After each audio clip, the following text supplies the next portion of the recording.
Good evening, everybody. Happy Tuesday.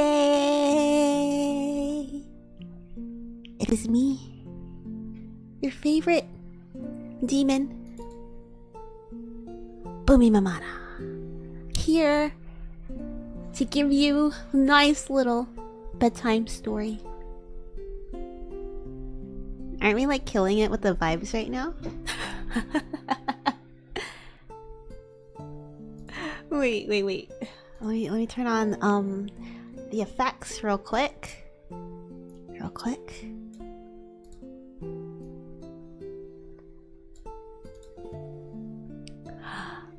There we go. That's what we were missing.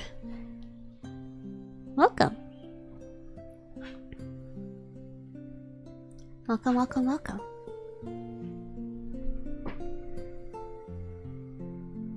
Good evening. Tonight I'll be giving you guys a little bedtime story. We're gonna be reading one out of the great book of Vnus nursery rhymes, I guess. It's with the magic book. It's with the magic book. That's what it is. Wait. My lip sync is distracting me. Let me fix that. Owaaaa. Maybe it's my microphone. Maybe I should back up. Yes. Tonight, you guys will be getting a little bedtime story out of one of Venus's magical bedtime story books. This one is a magical bedtime story that was passed down in my family for generations, the Mamana family for generations. It's a thick book. She's a real thickie, a thicky Vicky. The way these storybooks work is that it's an interactive storybook, you know? The magic is that it's written right before you on the pages. And you write in your little response and it spits one out back. So it's very interactive, like storybook. But before we do that, we have to make our protagonist. And what better way to make a protagonist than by a little bit of Mad Libs. Are you guys down for that? Quick little Mad Libs. I'll feed this into our storybook and we'll be able to head off on our adventure. Ooh.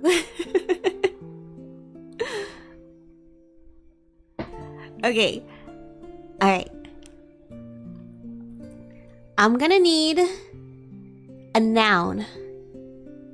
You guys can give me a noun. The way we're gonna do it, I'm just gonna pick the first word that I see. The first word that I see that matches what we're looking for, I'm gonna take it.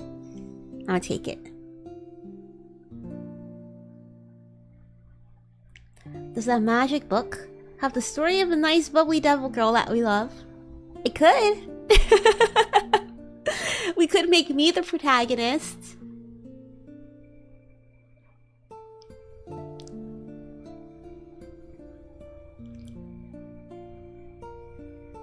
Can we get a noun in the chat?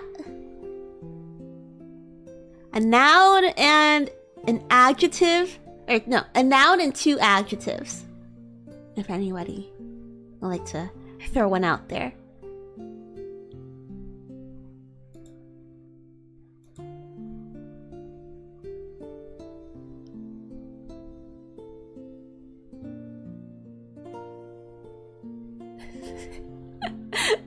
Or I can come up with one too.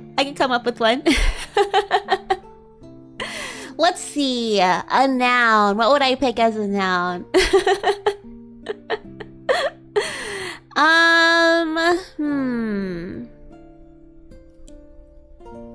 A boomy? A boomy as a noun?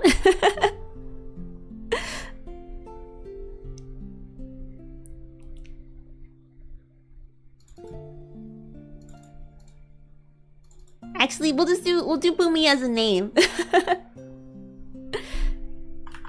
Boomi. Let's see. Can I get 3 adjectives?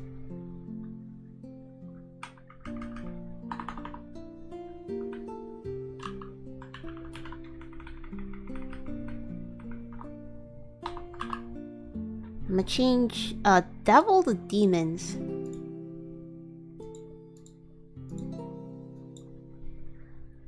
Girl. Girl. Let's see. 2 adjectives and an RPG class. So like a paladin or like a cleric. Archer, rogue, warrior. Fierce. Fierce, that's a good one. F-I-E-R-C-E. Alright, 1 more adjective and an RPG class. Maybe this is kind of long. Please keep spitting out the words. We have quite a few more left. Yeah, so another adjective, an RPG class. Smart and talented cleric. I'll do knowledgeable? Is that like a combination when you say it's a combination? I'll just do both. Talented cleric. Okay, can I get a number and 2 skills? What should our character's skills be? Cleric. While I finish typing this. Fierce. Smart.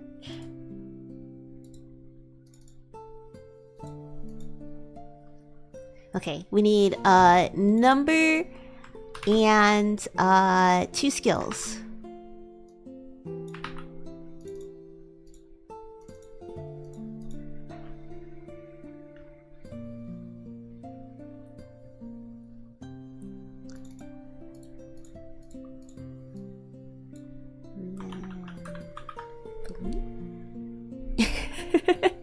Crochet, I like it. I like it.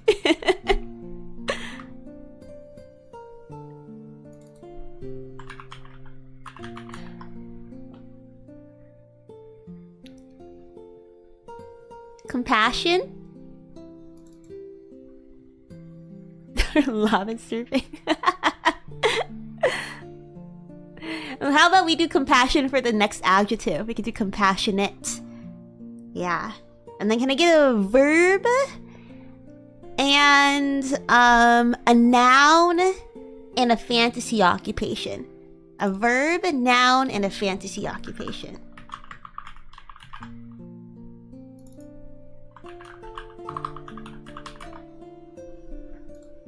Oh, this is gonna be great.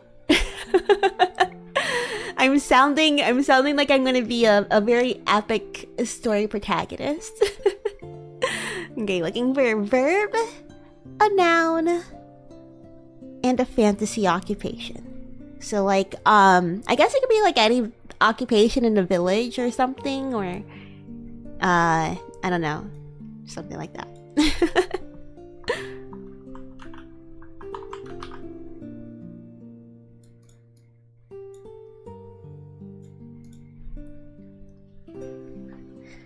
Walked and wizard. Gotcha. Accurate. Accurate.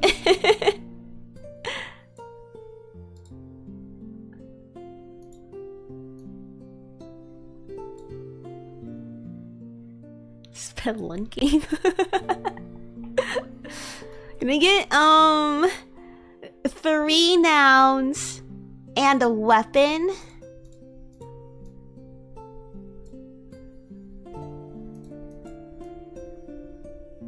Actually, no, two nouns. 2 nouns and a weapon. Sorry.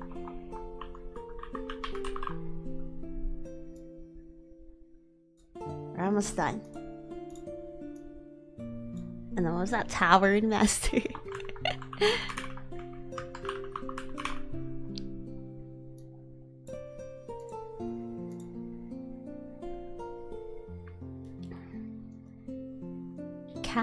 Cat and scimitar? What's a scimitar? I'll do cat and car stereo.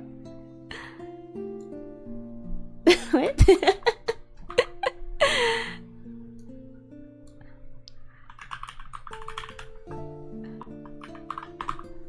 Okay.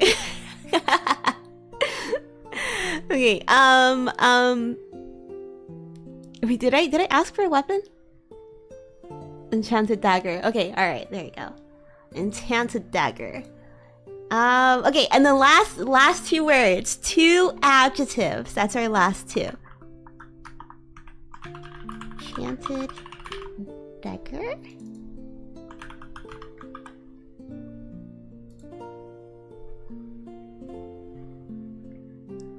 Oh, a sword for the weapon.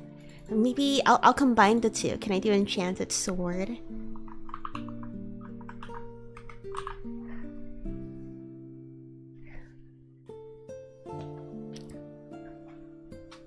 Alright, 2 adjectives. Frazzled and underwhelmed.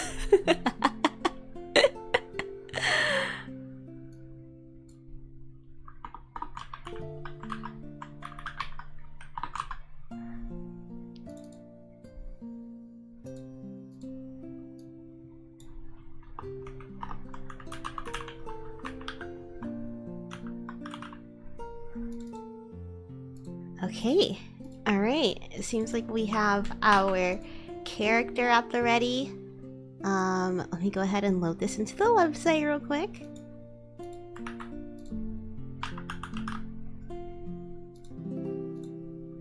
I can upload a picture. Since it's me, I can actually upload a picture.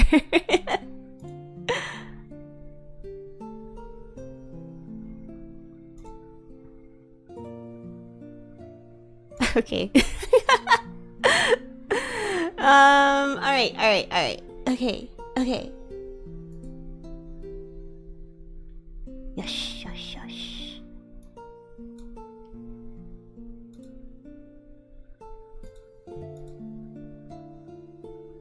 Let me go ahead and read to you guys who our protagonist is. Alright?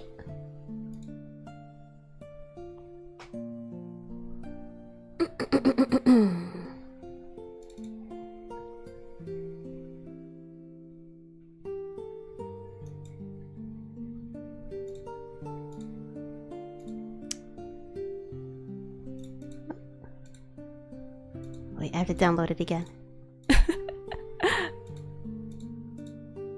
So, how's your guys' evening so far? How about we take attendance while I download the picture again? I hope you guys are getting nice, comfy, and cozy. I'm going to read you guys a nice little bedtime story from one of our magical Venus storybooks. These storybooks are written as we go.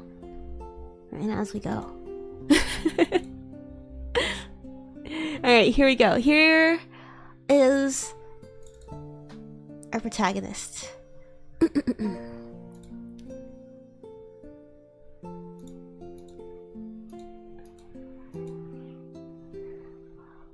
Once upon a time, in the girl land of Venus, lived a fierce, smart, and talented cleric named Boomi. At 8 years old, they were abandoned by their family to learn the ways of a cleric. As a cleric, they were skilled in disciplines such as crochet and lava surfing. Feeling their compassionate spirit, Boomi's motivation stemmed from an insatiable curiosity to walk every nook and cranny of Venus's magical demons, seeking out ancient wizards and uncovering long-lost secrets. As for their backstory, it was whispered amongst the townfolk that Boomi was the long-lost descendant of a renowned tavern master, destined to bring cats and car stereos wherever they went. And so, with a trusty enchanted sword in hand and a frazzled sparkle in their eye, Boomi embarked on an underwhelming journey, ready to create their own legend in the fantastical world of Venus. I loaded this into the website, so we're gonna refer to this. Yeah, we're just gonna refer to this when we're playing as our character, the one, the only Boomi Mamana, the great and legendary cleric, and long-lost descendants of the greatest tavern master to ever live, Mo. What is his last name? I don't really watch The Simpsons, but he's the only like bar owner I can think of. Mo from The Simpsons. Okay. Mo, oh gosh, how do you even say his last name? Zyslak? We're just gonna call him Mo. We're just gonna call him Mo from The Simpsons. Mo from House of Simpsons on Fox. Sizzlak? Like it's Sizzly? Sizzlak?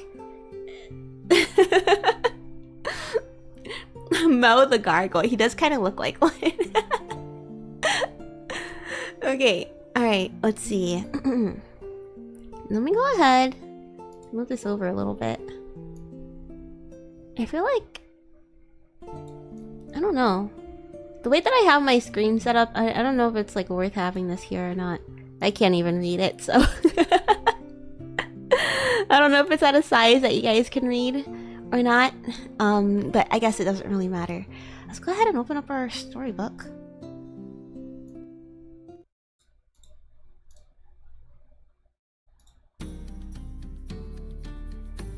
Ooh, you hear that? As we're entering a fantasy book, we have to do the fantasy music. And of course, I can't forget about you guys up here.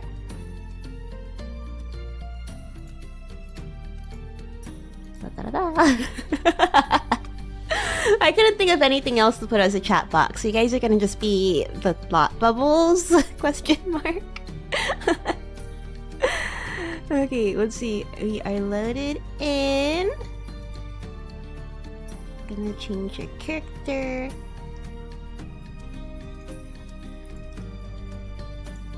And start a new chat.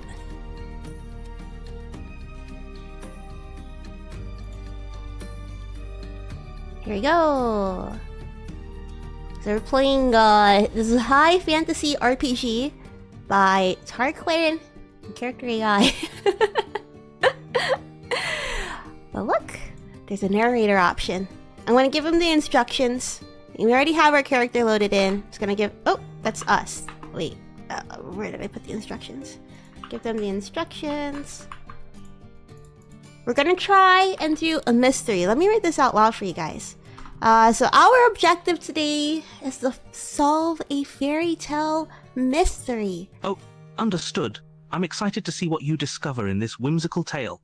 I should also mention that, while we'll be starting off light-hearted and whimsical, there is a fair bit of tragedy and darkness ahead in the tale.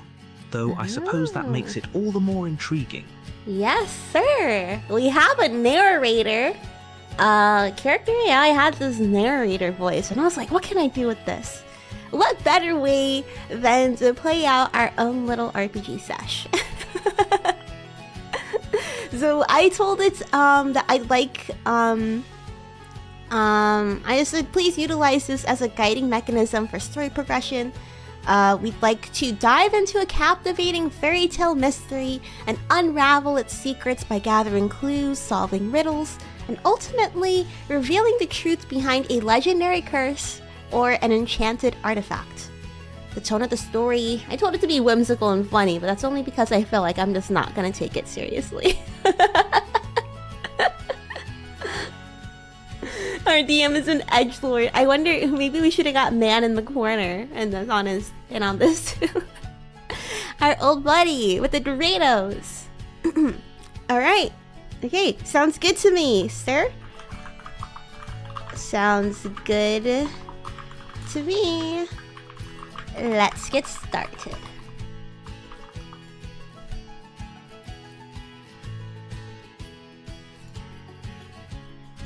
OC, I'll start us off with a brief description of the area around you. You find yourself deep within a lush woodland area. The air is heavy with moisture and warm with the sun's rays shining down upon the earth. The trees grow so densely that they nearly seem to touch the sky. Birds chirp and flit around, and small animals make their ways from bush to tree to undergrowth, constantly going on about their day. There are many plants to collect and eat from or to explore, but the thickly rooted trees make walking through the labyrinth-like landscape difficult.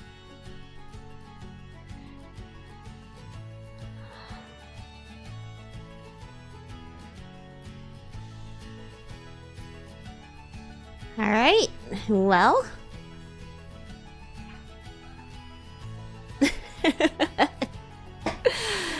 Oh, I feel like, okay, let's see. So we are out here. Oh, I gotta refer to our image again.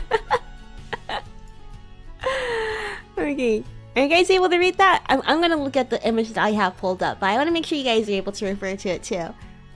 Okay, just so as a little refresher, we're a cleric. We've been thrown out from our family at 8 years old to learn the ways of the cleric. We're skilled in clerical disciplines such as crocheting and lava surfing. And I had a motivation to walk every nook and cranny of Venus's magical demons. Seeking out ancient wizards and uncovering long-lost secrets. Okay. Okay, alright. I think we're just gonna wander through the... Okay, I think I got it. I think I got it. And we're also the long-lost descendants of a renowned tavern master, Mo Sizzly. I'm just gonna call him Mo the Sizzler. I don't know. From The Simpsons. And we're destined to bring cats and car stereos wherever we go. And we have an enchanted sword. Okay. Okay, that's a good refresher. Oh, I almost forgot. If you would like to mark yourself present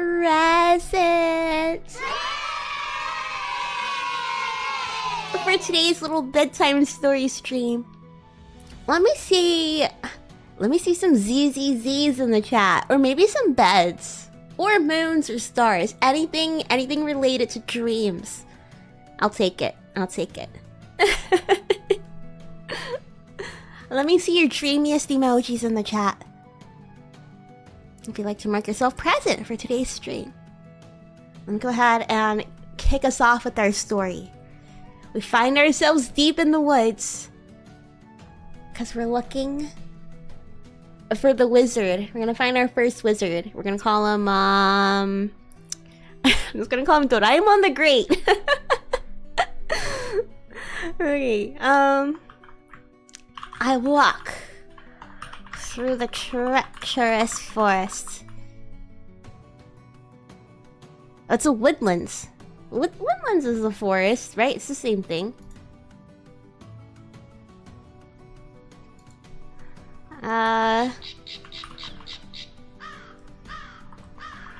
Trudging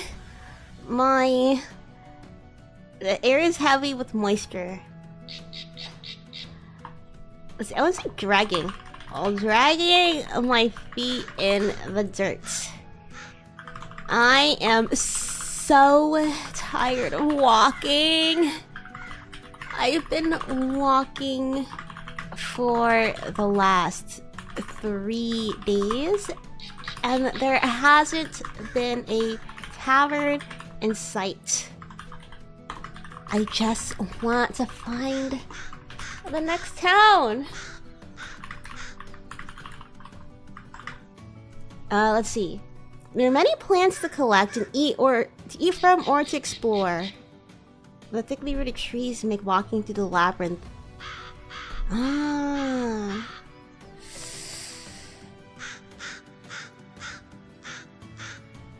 Yeah, it does sound very dense, huh?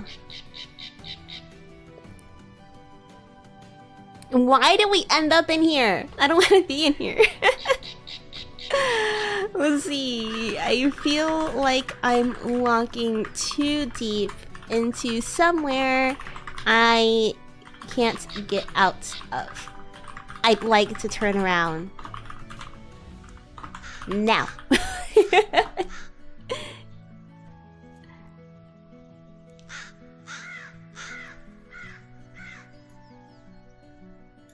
The forest continues to grow denser the further you go, What? eventually making the ground underneath you feel like a soft carpet of moss. The trees are now closer to each other, and their branches have started to entangle. The air is now much cooler here, no longer warm like it was from the sun's rays. You see the path from where you came disappear behind you as the trees quickly grow to cover the area.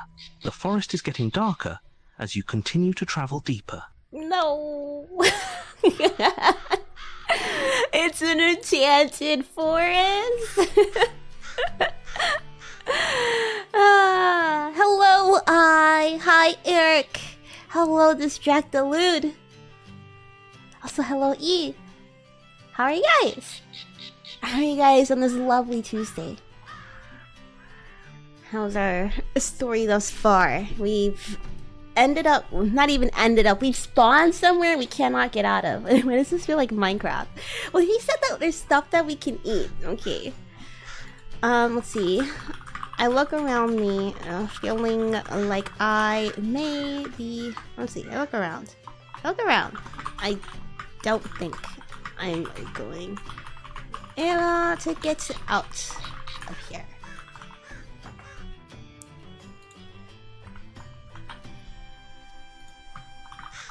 I mumble to myself.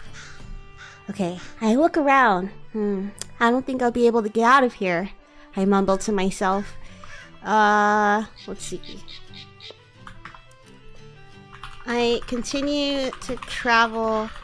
Oh, it's getting darker, deeper within the forest. We're a cleric, and we're skilled in crocheting and lava surfing. Clerics, we're like healing, right? Healing guys.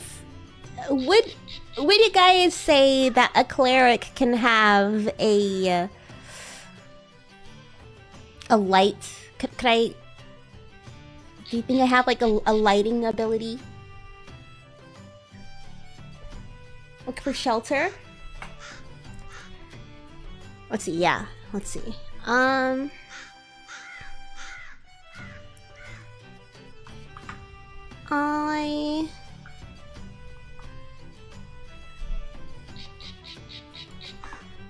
continue to travel deeper than the forest and look for somewhere to take shelter. You think it's nighttime? I didn't even think about that. Whatever.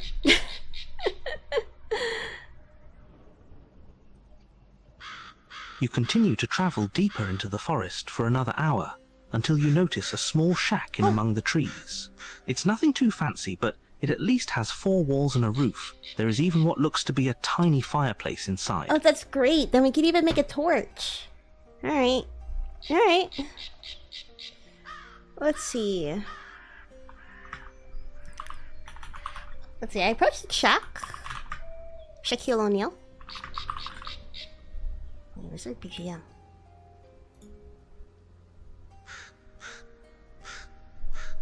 I think it's still playing. It's just really quiet. Okay, alright, we'll approach the shack, and then I guess we can pray in the shack. That's right, we are a cleric. We're clerics seeking out other wizards.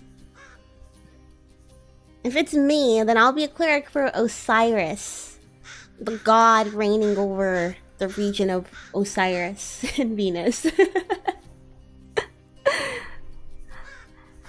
Our lovely, lovely hedonistic god. Alright, I approached the shack. And take a look inside. Let's see if anyone has been here recently. I wonder, I don't know how I should approach this. Like, if I should ask, like, do I ask the bot, like, hey, are there any signs? Is he gonna tell me? You cautiously approach the small shack and peer through the open door. The inside is dimly lit with a small candle, but just bright enough to see there are no occupants. Everything inside is covered in a thin layer of dust, indicating that the shack hasn't had any recent occupants. Okay. You notice that there is a small bed, a small cooking pot, a fireplace and mantel, a small table, several chairs, and a large wardrobe. Alright. That sounds pretty good. Okay. Seeing that there's no sign of any recent inhabitants, I lay down my bags and warm myself near the fire. Is the forest with the candle? I was thinking that too, but I thought like maybe it's like a magic candle. I mean, no, what if they just got there? A ghost candle. Dun, dun, dun. Maybe I'm not gonna set my stuff down. I don't think I'm gonna set my stuff down. Let's see. I approach the fire. Let's see. I warm myself near the fire. I keep my belongings near me as I'm suspicious of the already lit candle. Let's see. I have my trusty...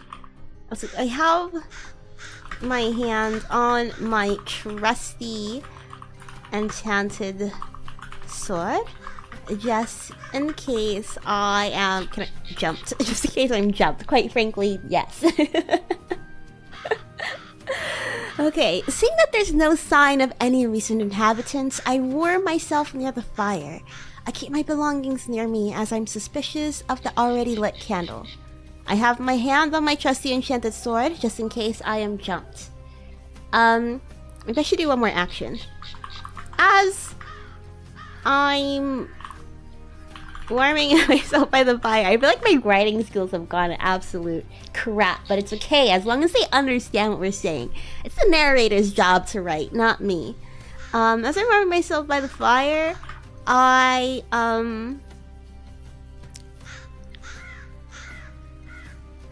let's see, I do a quick guiding prayer to my heavenistic lord, Osiris.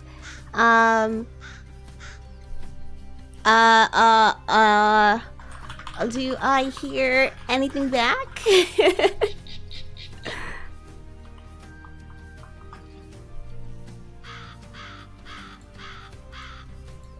I'm just gonna say because, I don't know. I was gonna say because I'm a cleric. I just want the bot to know.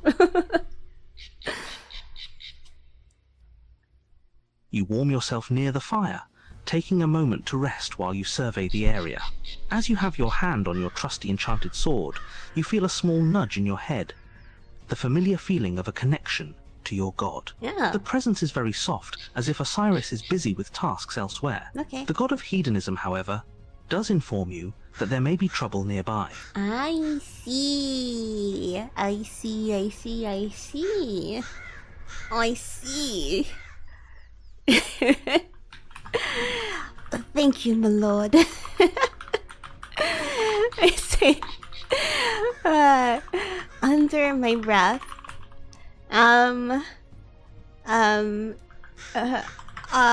You get up, hands on my sword, and cautiously. They said there's a cooking pot. Take a look inside the cooking pot. I don't know. Even though they said nobody's been in here for a while, I think I still should check for food.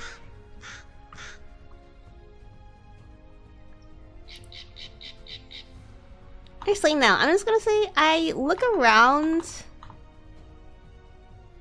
and to see if there's anything I can eat. I'm hungry.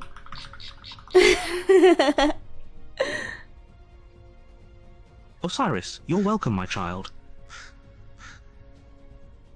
And do not fear, I have also noticed that your stomach is empty. Wait, really? And it pains me to see you hunger. Look around and you will find something to tide you over until you can leave this forsaken wood. What? You Oh can my sense God, a soft thank smile from you. your god as he urges you to explore the area. Okay. You search around the area and eventually discover a small pouch of nuts.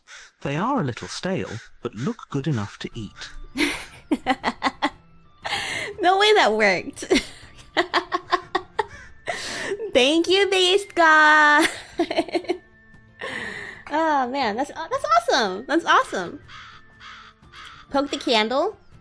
Oh, if the candle's sentient. Okay, all right. I munch on the nuts from the sack. With a small frown. They were a little stale, but still, were a little stale, which made me sad, but I was too hungry to care. Okay,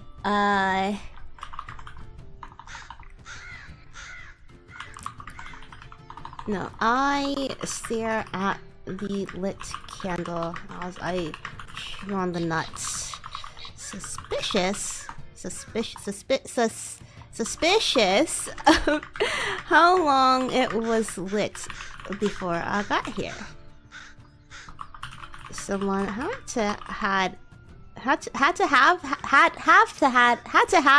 whatever, lit it up, right? There's no way it was an eternal candle, right?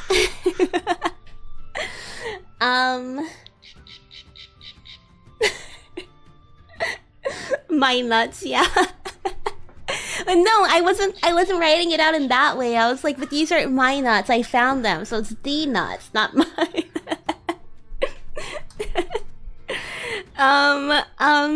Let's see. I get up, blow the candle out, half expecting it to, yell at me like it's that one guy from Beauty and the Beast.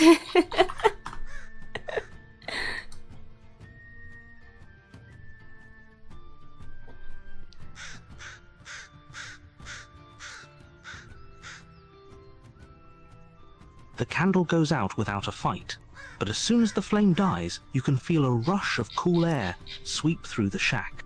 A chill goes down your spine as the darkness envelops the shack, covering the area in an almost unnatural darkness. Oh no. You realize that there is no way the candle stayed lit for as long as it did by itself. Someone definitely came into the shack recently before you and kept the candle lit. Can I light it back up? As the light fades, I start to panic. I frantically, reach my hands nearby, searching for a match, lighter, anything. I turn to the fireplace to see if there's anything over there I can use to relight the candle.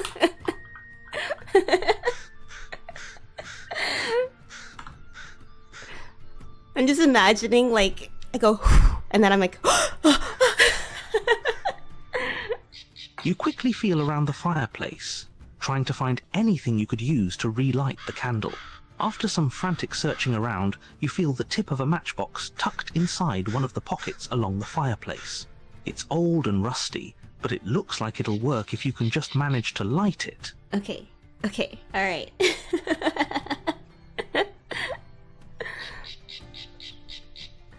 Let's see,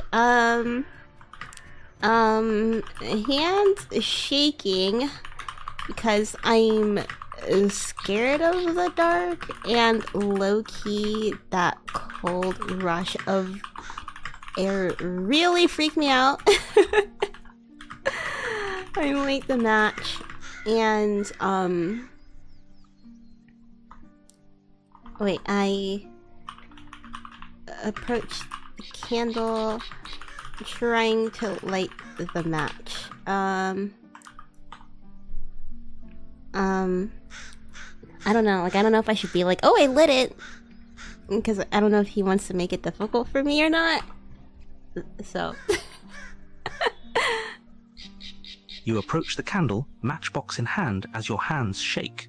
Your mind is filled with terror from the sudden darkness and cold rush of air. You light the match and hold it close to the wick. The flame quickly lights up and illuminates the small shack. All right. Its light banishing the darkness. Okay, alright, there we go. Let's see, I saw a sigh of relief.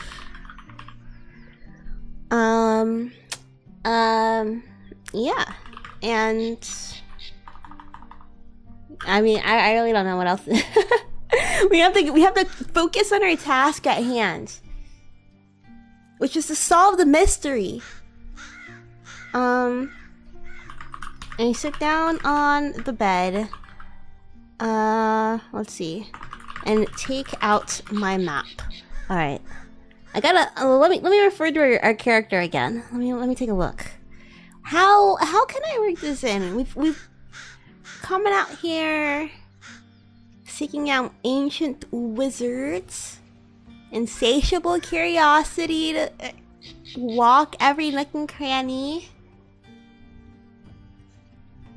Why not light the fire? That's true. That's true. Maybe I could go over there and light that too. I thought it was like a, I don't know, it said unnatural darkness, but then so I thought it must have been like a magic candle. Is it a magic candle?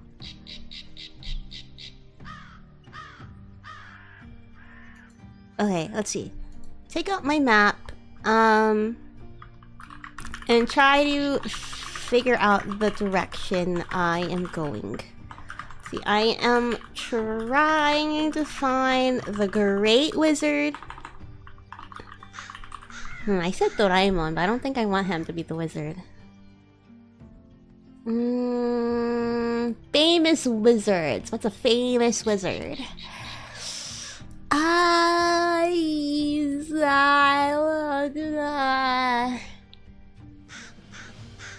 Harry Potter. I'm gonna call him Harold. Harold Potter. Wait, I gotta put this down.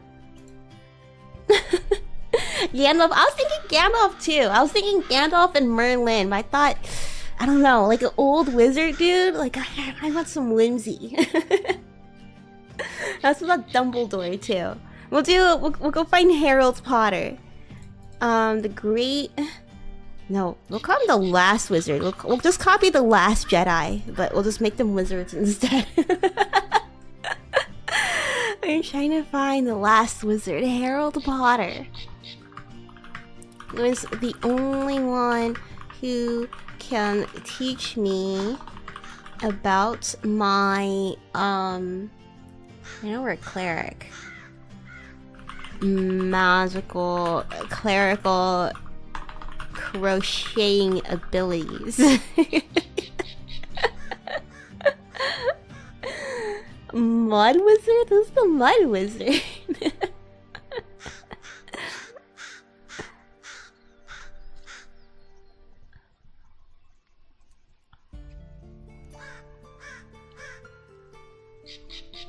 You sit down on the bed and pull out your map, carefully unfolding it and trying to determine your location. You've been traveling so much lately that you have lost track of your location in this vast, overgrown forest. You notice that your location is somewhere in the southern region of this forest, and that Harold Potter's castle is located further north. You also notice that the small shack seems to have been strategically placed on the path leading north, as it sits directly on the main path. Okay.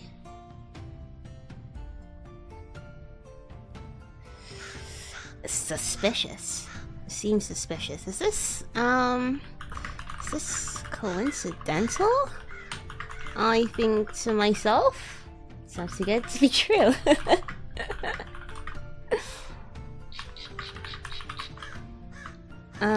I take a look outside to see if it's still dark. Either way, I think I'm pretty tired, so I decide to sleep until it's daytime. It's almost 2 a.m. here. You ponder for a moment if this is a coincidence. I'll say it after. Your gut tells you that there is no such thing as coincidences, especially in a forest such as this one. You look around outside the window and notice everything is still completely dark and shrouded in the thick darkness. You can't see anything outside the window except for the trees in every direction. There's not even a single star to light up the forest. What? You lie down on the bed as the exhaustion starts to creep up on you. Before you know it, you fall asleep. Oh my god. Oh my god. I don't think I should be sleeping here. Thanks for stopping by, Distract. I hope you enjoy the VOD. Have some nice, sweet little dreams. Okay. Alright. Okay. Alright. Exhaustion, let's see. Well, I mean, if I'm sleeping...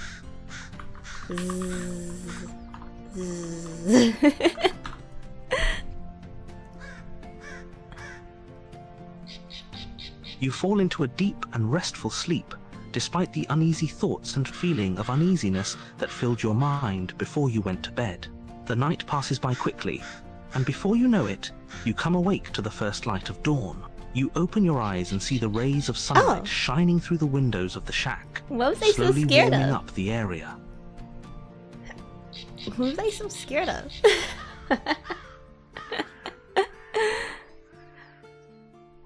Alright.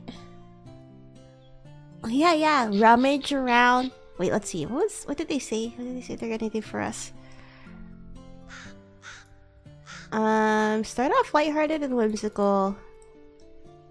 Oh, okay, never mind. But I'll take a look around. I'll see if I can find anything.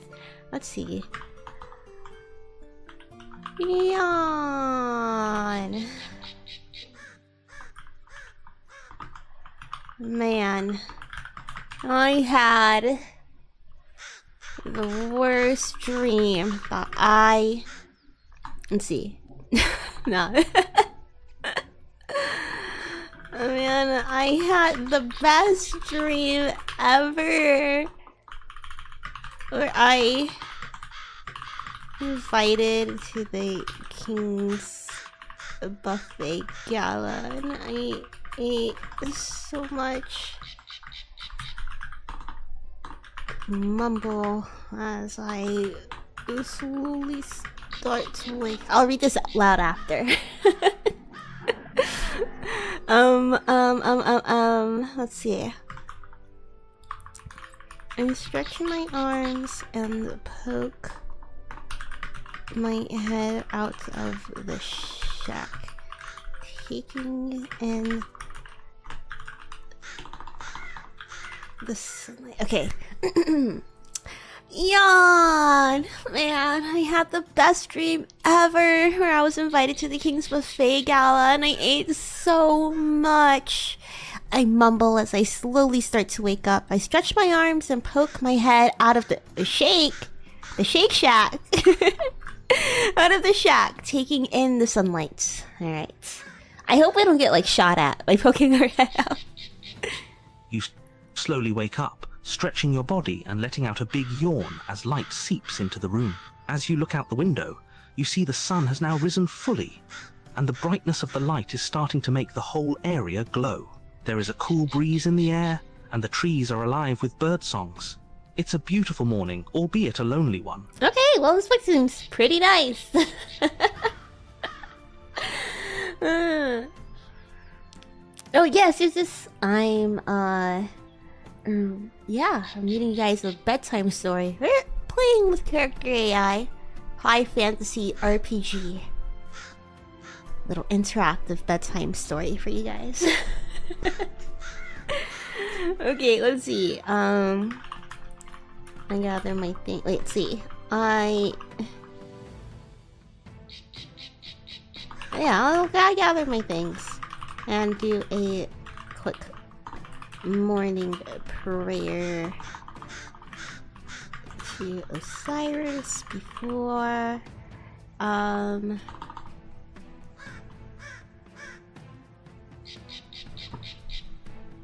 actually wait, let's see.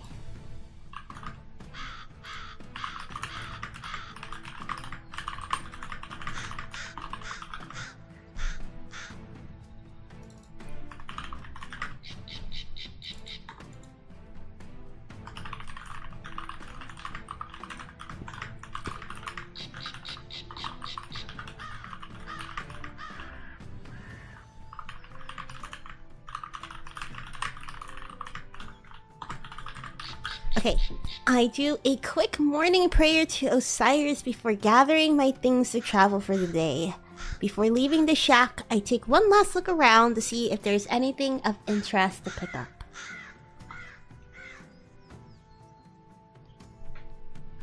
You do a quick prayer to Osiris before beginning the day. Before you leave, you do a quick scan of the shack to see if there is anything interesting. As you look around, your eyes are quickly caught by an engraved metal plaque that sits on the wall next to the door. It appears that it hasn't been touched in a very long time, as it is very dusty and hard to read. If you were to rub off the dust, you'd see that it was engraved, "To whoever visits, you will be safe here from the darkness."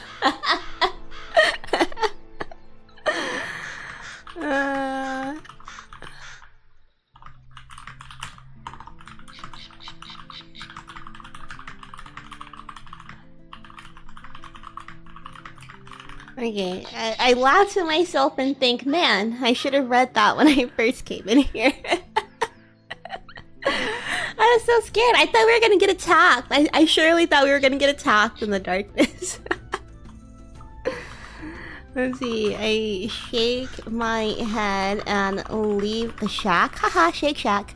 And continue north towards Harold Potter's cottage. I'm gonna change it. I don't know if it was a cottage, but I'm gonna say it's an estate because I want to go to a big old house and have a nice feast.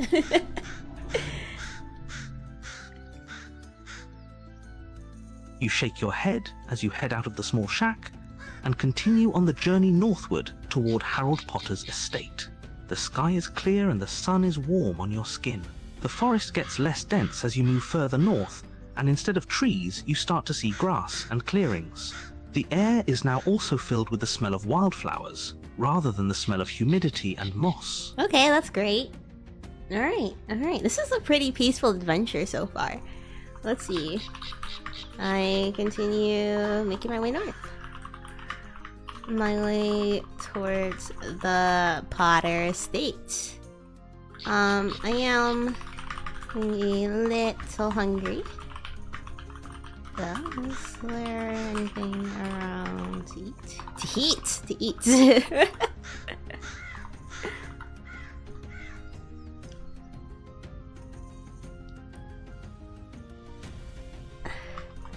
Oh, village, yeah, perhaps, a village to stop at? Question mark? Alright, I continue making my way towards the Potter estate. I'm getting a little hungry though. Is there anything around to eat? Perhaps a village to stop at? Perhaps? Tell me! Tell me! You continue walking the northward path and notice that the landscape is gradually getting less and less wooded as you travel. You could almost swear you can see a thin trail of smoke rising up in distant direction. As you continue on, you smell the subtle presence of fire as well as the faint scent of food. Just up ahead, you see a small village appear from behind the trees. Oh my gosh, oh my gosh. The smell of food hitting my nostrils invigorates my tired body. Energized, I run towards the smoke and into the clamoring, bustling village. Alright. Clambering's 1M. Okay, alright. The smell of food hitting my nostrils invigorate my tired body. Energized, I run towards the smoke and into the clamoring, bustling village. Let's do this! The smell of food was more than enough to make your mouth water. You run excitedly toward the smell of food and enter the town with new energy. You see multiple villagers going about their business as they sell goods and trade with each other.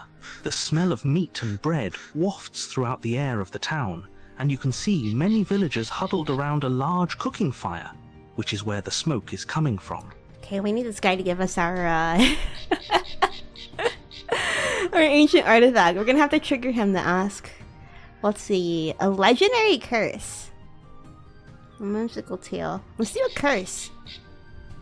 Let's do a curse. Let's ask. Let's try and get a curse somewhere around here. Let's see. I push my way into the front of the crowd to see what's cooking. Smiley face.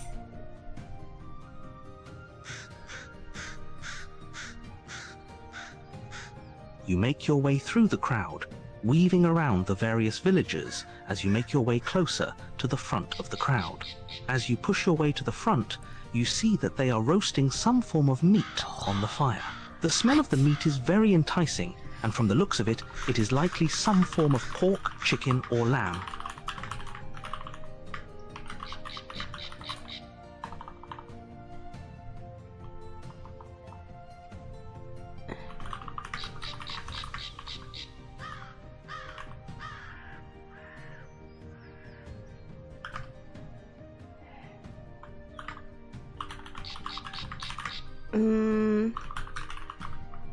Do I call them smokers? The butchers? The cooks? I approach the cooks.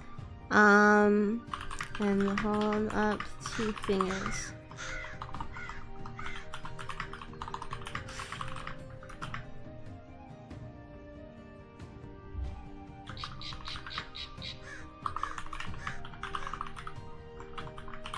Give them my best.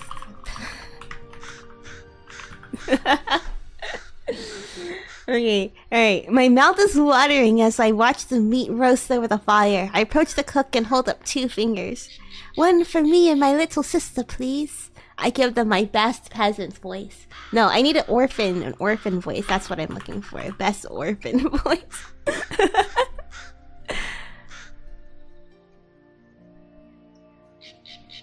The cooks look at you with a little bit of surprise, but eventually begin chuckling among themselves.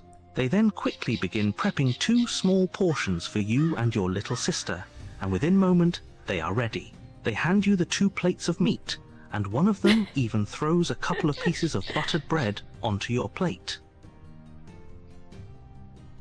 Oh, that's even nice. That's nice. They even give us bread. Thank you, sir.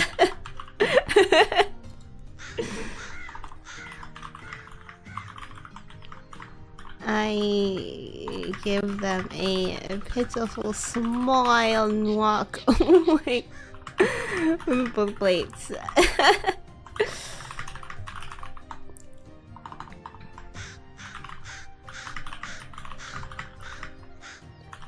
The contents of one of the plates in a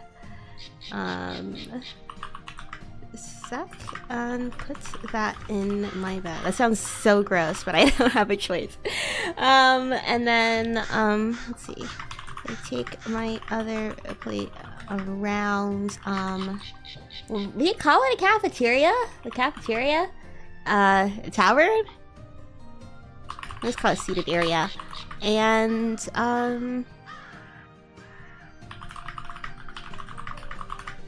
okay, I'll ask them. I'll ask them here. Okay.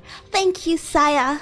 I give them a pitiful smile and walk away with both plates. Once out of view, I put the contents of one of the plates in a sack and put that in my bag. It's leftovers, our doggy bag for later. I take my other plate around the seated area and find some locals to sit with. I intend to ask them about the whereabouts of Mr. Harold Potter.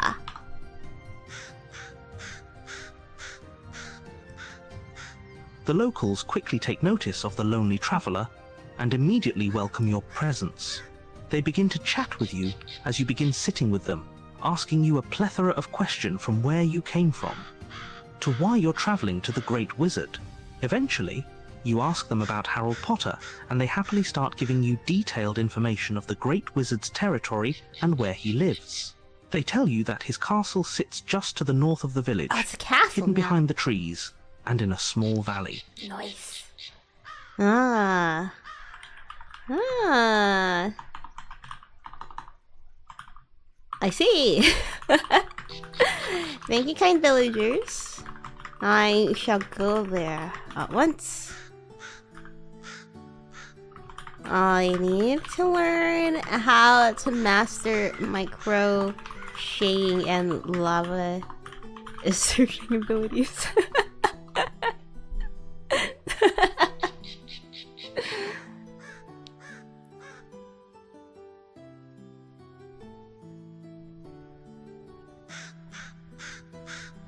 Villagers seem quite interested in your crochet and lava surfing abilities, as some of them even exclaim, "Wow, and that sounds like one heck of a skill." After getting directions to Harold Potter's castle, you say your goodbyes and set off, now armed with the knowledge of the location of your destination. You quickly find the path that leads northwest, leading you off into the hills and away from the village. Okay, alright, yeah, I take that path. I'll make my way towards Harold Potter's cottage.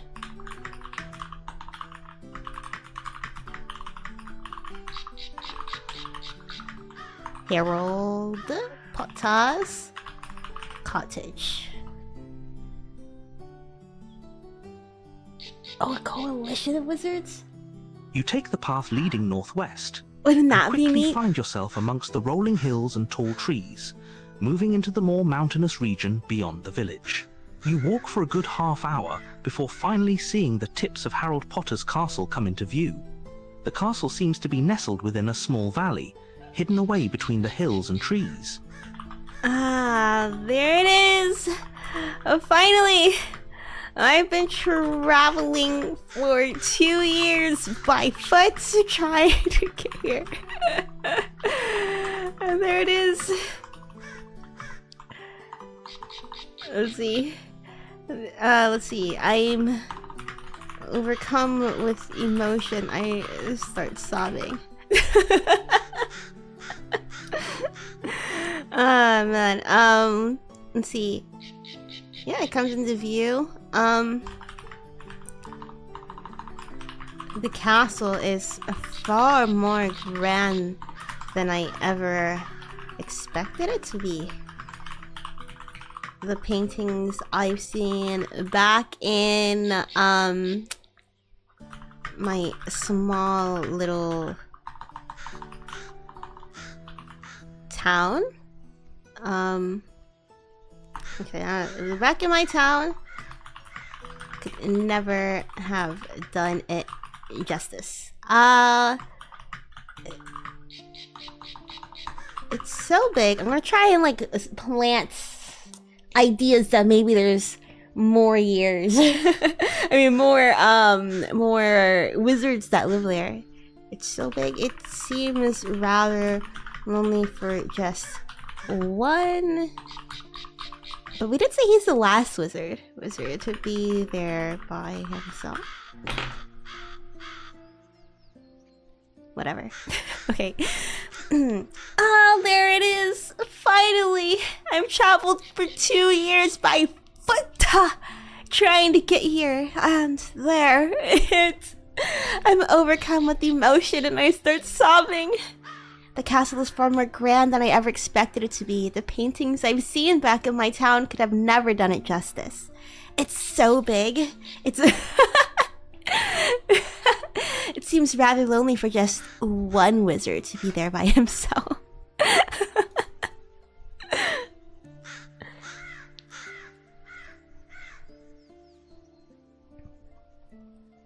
A wave of emotion washed over you when you see the expansive castle come into view.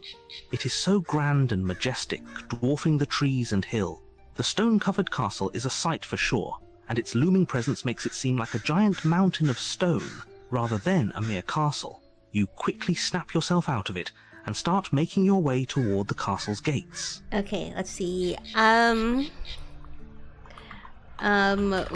I approach the gates, I yell out the secret password.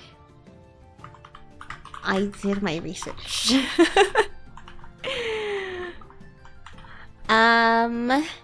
Yodel, how's it? Yodelay.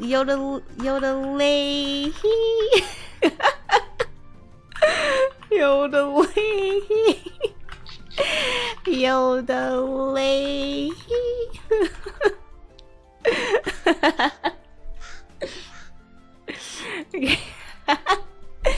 Once I approach the gates, I yell out the secret password. I did my research. Yodelay, yodelay, yodelay.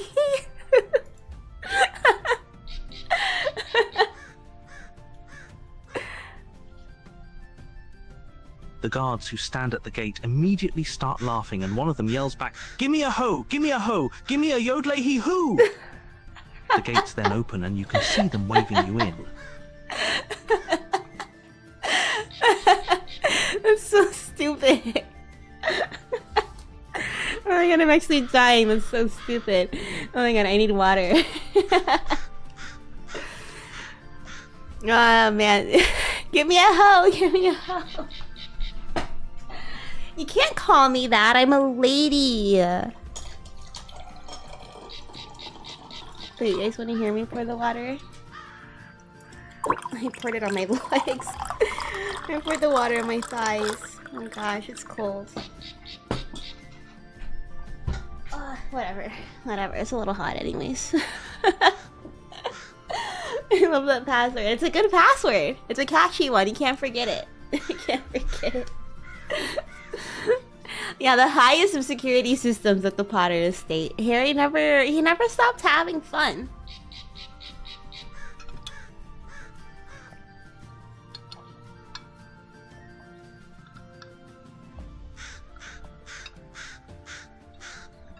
Okay. Oh man, that killed me. Okay, alright. Let's see, they start... let's see. I walk in confidently and to the guards.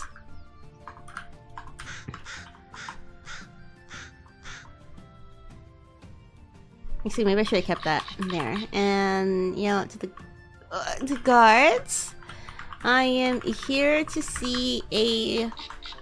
I'm here to see the Mr. Harold Potter. I am a cleric hailing from the town Bimmersville. Boomsersville. You know what? Boomsersville it is. Boomsersville. I walk in confidently and yell to the guards, I am here to see the Mr. Harold Potter. I am a cleric hailing from the town of Boomsersville. I seek training in my crocheting and lava surfing skills. I'm gonna say now, maybe the time to introduce our great mystery. I'm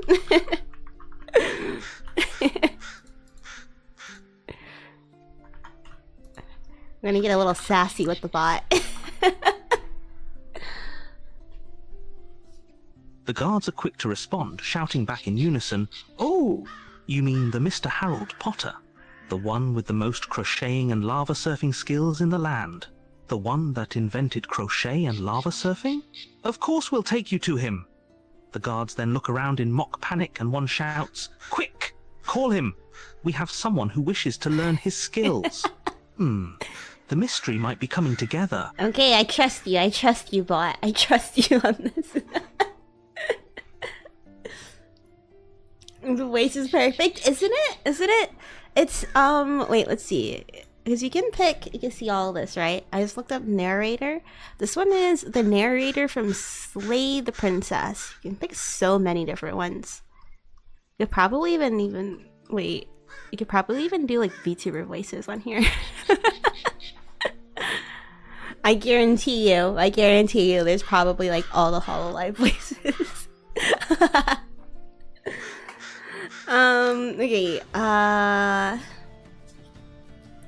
yes, let's see. Let's see, do they take me to him? The guards look around. Call him. Okay, see, he's gonna come to me. I wait patiently,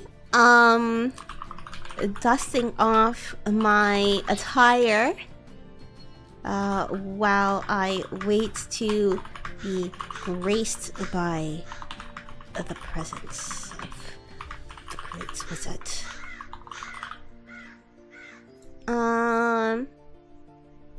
Yeah.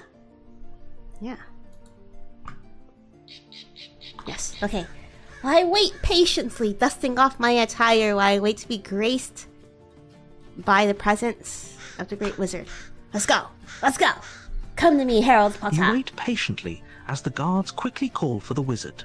After waiting for only a couple minutes, the side door to the castle opens and out steps an elegantly dressed man.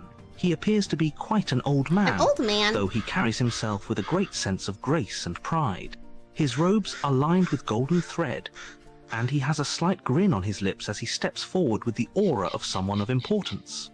I have to let him know that I'm equally important. I straighten my posture and try to emit off as much powerful aura as I can as well. I must show that I also yeah, let's see. I hold out. No, I can't hold out my hand. Let's see. I lower my head slightly. I'm not gonna bow, but I'm just gonna show a little bit of respect. A small nod.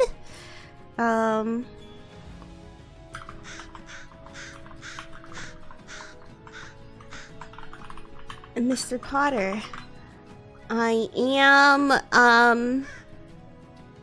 countess. I want to be a countess. Boomi Mamana. I am here to study under. I am here to seek your guidance. There you go. All right. I straighten my posture and try to emit off as much powerful an aura as I can as well. I lower my head slightly. Mr. Potter, I am Countess Boomi Mamana. I am here to seek your guidance.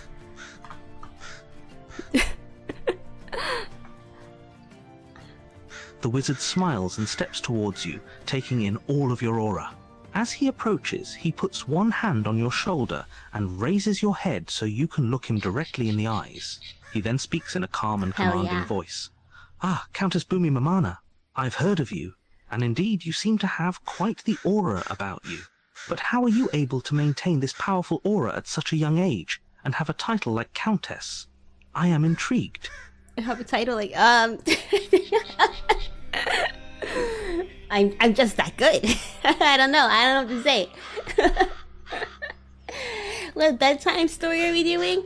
We are a cleric that is traveling all the corners, nooks, and crannies of the mystical world of Venus. Today we are seeking out the great wizard, the Herald Potter. Trying to uncover a mystery. When that mystery is kicking in, I don't know. Or perhaps soon.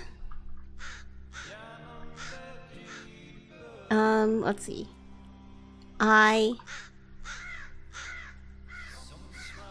Actually, we're gonna be at the castle. We're at the castle now.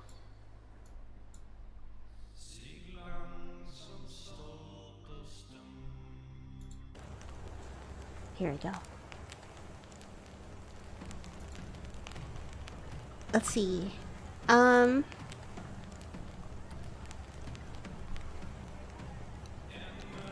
Let's see. Let's see. Let's see. I swell with pride. I smile with pride. Getting the great wizard's approval. It's a smile that almost turns cocky. I train really hard, sir. I want to be the best lava surfing, crocheting cleric there. Let's see, the realms have received. I smile with pride. Getting the Great Wizard's I smiled with pride getting the Great Wizard's approval. It's a smile that almost turns cocky. I trained really hard, sir. I want to be the best lava surfing crocheting cleric the realms have ever seen.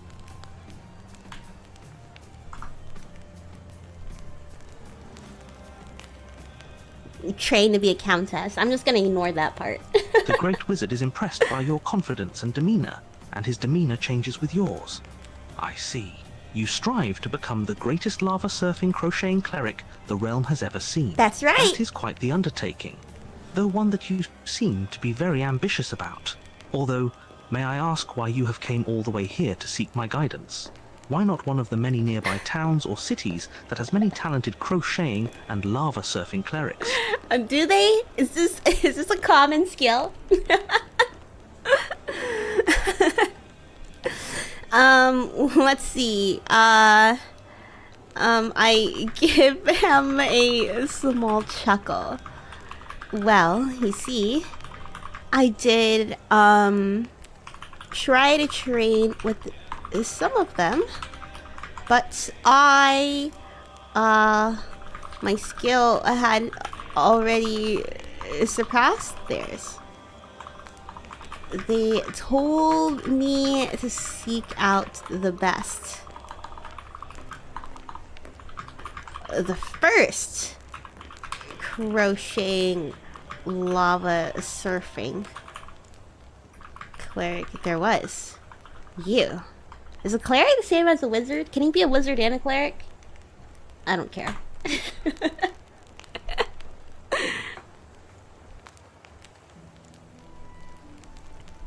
The Great Wizard chuckles with you at your statement, and then nods along. Indeed, you are not wrong. I am proud to have invented both crochet and lava surfing, and I am the first and best crocheting lava surfing cleric. However, I am curious as to how your skill is so advanced at such a young age, and your title of Countess. You must come from a very prestigious family, is this correct? Of course. Of course. Mamana family, let's see. No, I wasn't. Let's see. Alright. No. Actually, a dark look overcomes my face. I was adopted into the prestigious, warrior clan, the Mamanas. I'm just making this up. But I was adopted. I'm actually the descendant of a great tavern master, Mo Sisley, from the Simpsons on Fox.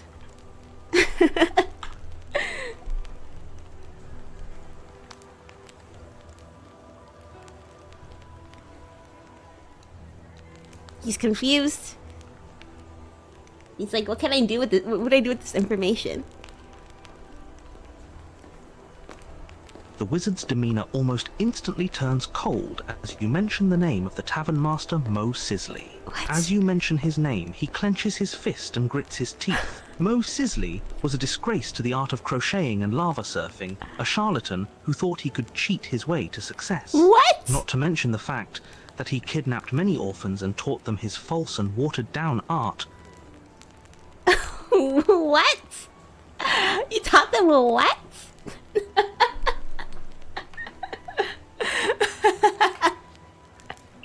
Mo the Tavern Master.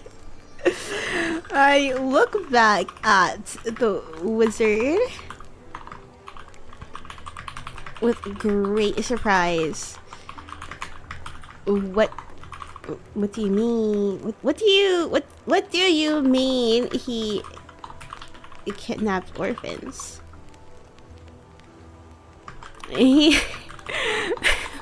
Why would he kidnap me? Kidnap kids? Wait, how is he related to us?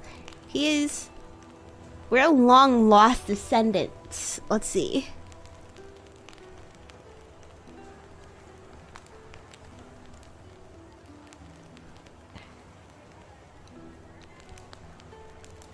Okay, if I'm a descendant, it doesn't matter. It doesn't matter. I was gonna say, like, why is he kidnapping orphans when I'm an orphan? But he's generations ago.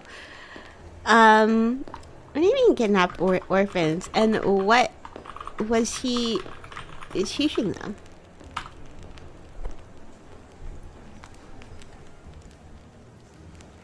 The wizard now becomes visibly enraged as you ask your questions, and his demeanor becomes so cold that it almost seems supernatural.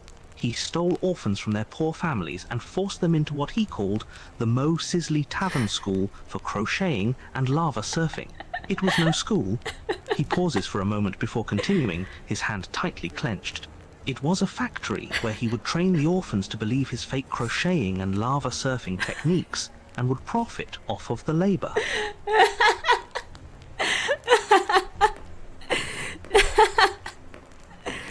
Oh my gosh. Whoopsie having them make. Oh man. This is so stupid. Let's see. A look of realization spreads across my shocked expression. I gasp.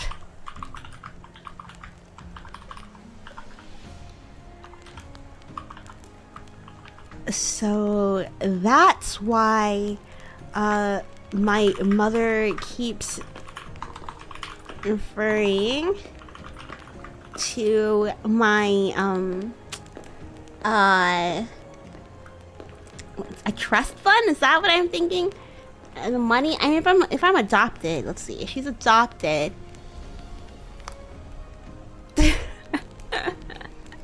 whatever. I'm just gonna call it the trust fund money as the baby scarf money.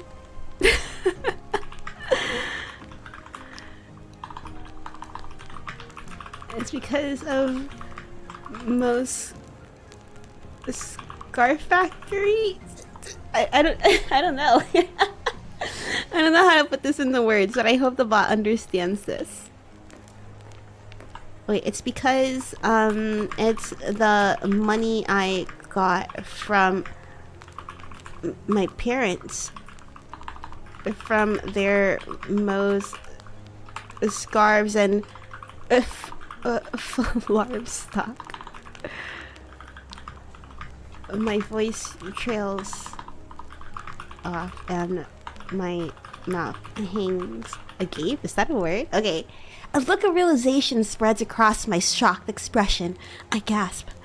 So that's why mother keeps referring to my trust fund money as the baby scarf money. It's because it's the money I got from my parents, from their most scarves and flarb stock. My voice trails off and my mouth hangs agape.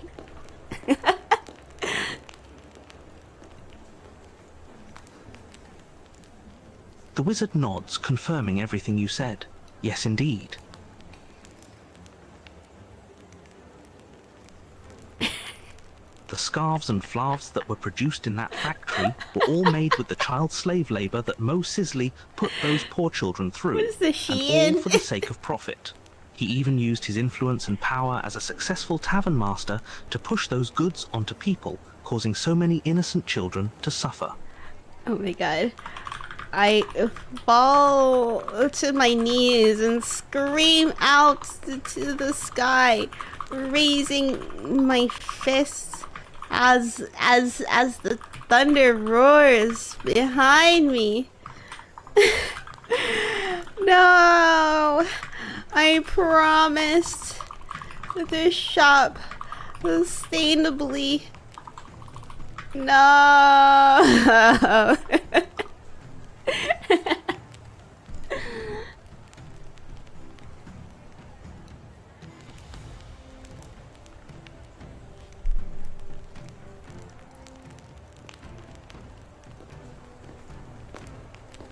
The thunder roars loudly around you as you let out a loud scream at the top of your lungs, your rage overflowing.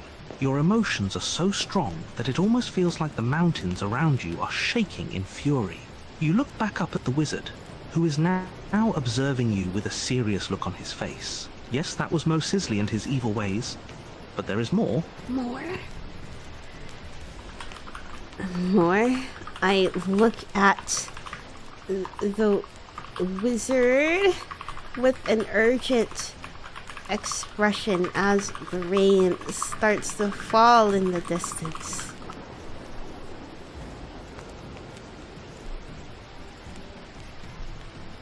The wizard looks at you with a solemn look on his face and pauses for a moment before continuing. Mo Sisley actually has a living descendant who is now on their way here to try and take over his legacy. He is the last of the Mo Sisleys, and he too seeks to profit off of the labor of orphans and the destruction of the art of crochet and lava surfing.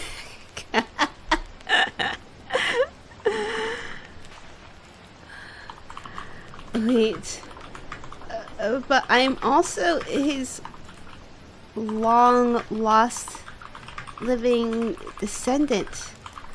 Am I destined to profit off of a child labor like Mo and Zara and Chien too?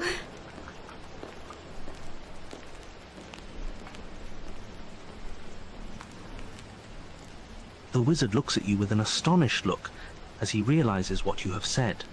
Precisely, you will most likely become the most profitable owner of the most powerful crochet and lava surfing fashion brand in the world, and you will continue the legacy of child labor and exploitation that your ancestors have set up.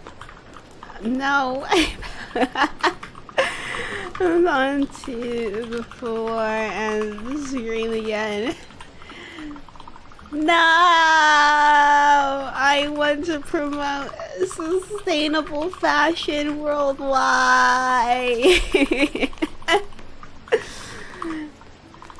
I celebrated Earth Day this year. I scream and cry out to the sky.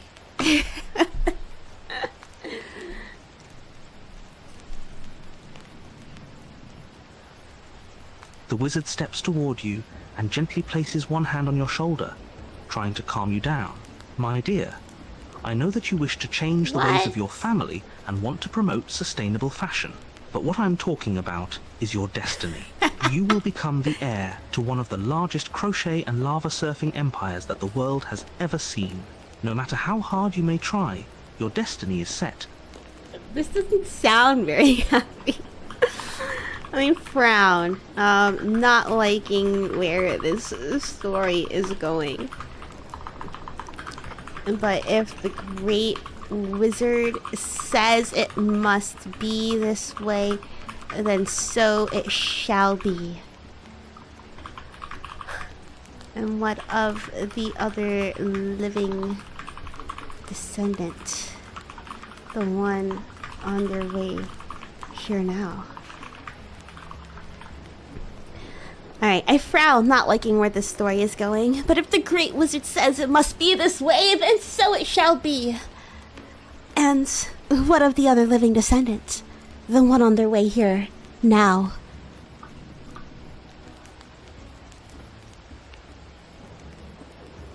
The wizard nods solemnly. He is the most powerful crochet and lava surfing heir and has already amassed much power and wealth. He is planning on coming and taking over your destiny, making yourself and your entire family's legacy his. He believes that sustainable crocheting is useless, and that he should exploit the orphans as his predecessors did, as well as expanding the business into the realm of fast fashion clothing. End quote. What is going on? Oh my gosh. Okay. Alright, well, I guess either way, we're both gonna become like, one of the largest, wait, what? None of these, but I'm talking about your destiny. I will become heir to the largest,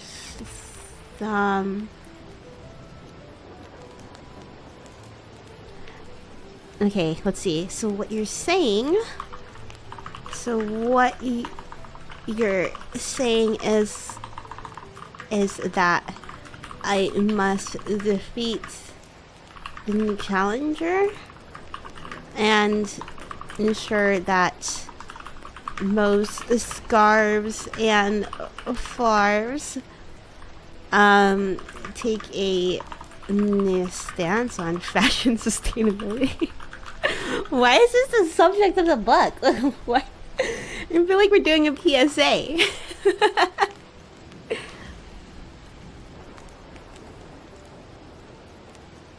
The wizard nods gravely before speaking once more, his voice filled with determination. Yes, there can only be one true heir to the Mo Sisley legacy, and that heir must be the one who takes responsibility for what has been done and tries to change for the better. The other heir is ruthless and will do anything for the sake of profit and power. It is up to you to stop him from taking your destiny before he starts exploiting even more orphans than before. I see. Okay. I nod solemnly and get up from the ground. I wipe the tears and snot off my face with my sleeve and put my hands on the helm of my enchanted sword. Then we must commence our training montage. Mr. Potter, I must learn everything that I can from you right now.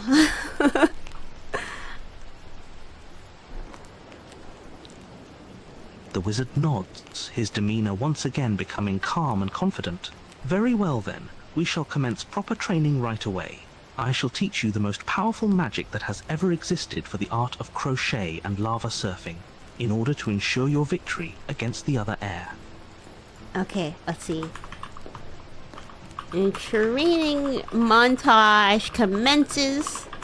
After all is said and done, Boomi is now ripped and powerful.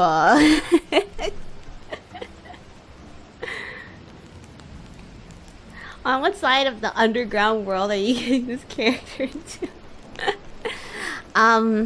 The seventh circle of hell. Whichever is the most ripped and powerful version. As the training montage comes to an end, you realize that you have now become the strongest crocheting lava surfer in the entire realm. Your muscles are bulging with power, and you are ready to take on the new heir to the Mo Sisley legacy. Hell yeah! Come at me, Mo! I roar, my muscles bulging and veins popping in an intimidating yet majestic way. Wait, his name isn't Mo. Whatever. I'm gonna say the guy. Next guy is like The Mo new heir approaches you, Sisley the his 14th. muscles bulging and veins popping in the same way. You cannot stop me from taking my inheritance, you fool! The heir's veins and muscles begin to pulsate in a powerful way, as he channels his crochet and lava surfing powers. I will exploit the orphans once more until my power is unmatched, and I will rule the fashion industry forever! Forever! Yeah, what is with the orphans? What's with that?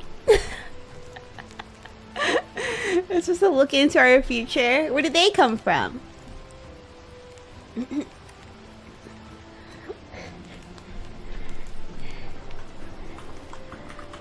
You can't even dress yourself, Mo Sisley the Seventh.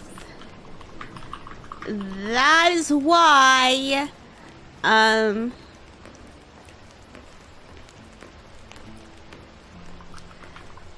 that is why. I don't even know. I don't even know where this is going.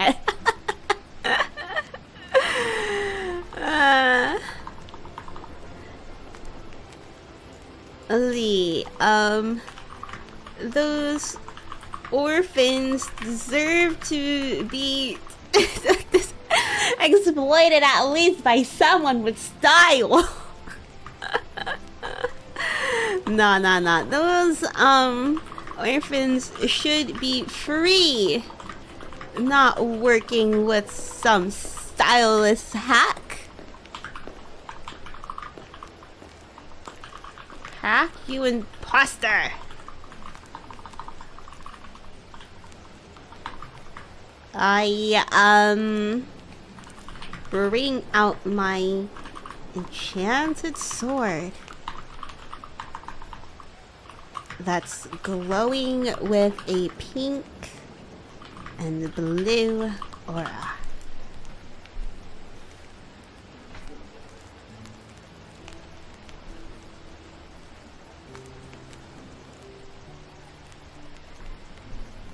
The heir's face turns bright red as you shout. You know nothing of my style or fashion.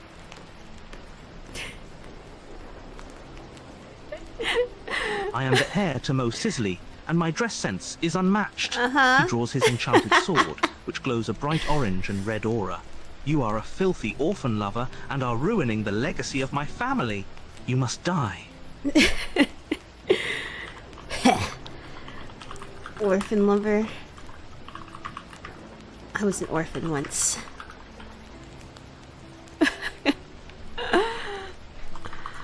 I smirk and lower my head. A shadow covers my eyes. An orphan lover. I was an orphan once. The heir's eyes widen as he hears this. What? You're lying. You can't be an orphan when you're the descendant of Moe Sisley, the greatest tavern master in the world. He steps forward, clearly enraged by your comment. Let's see, I don't flinch. Let's see, I just keep my head lowered to hide my expression. All he can see is my smirk. Yeah. But my parents gave me away when I was young. To be picked up by the Mamana family. I was 14 years old when I learned I was from the Mosisleys.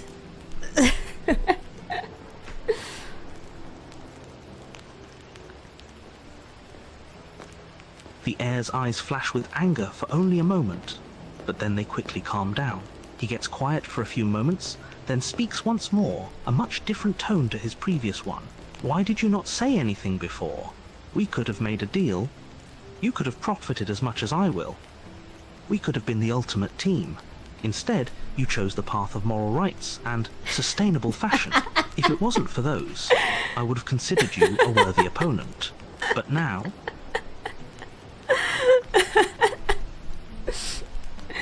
Is it really that controversial for me to say I don't think you should be using orphan child labor to make your scarves and flarves?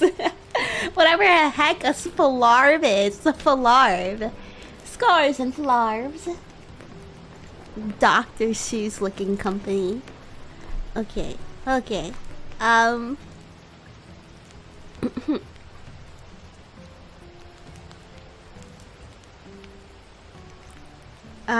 Let's see.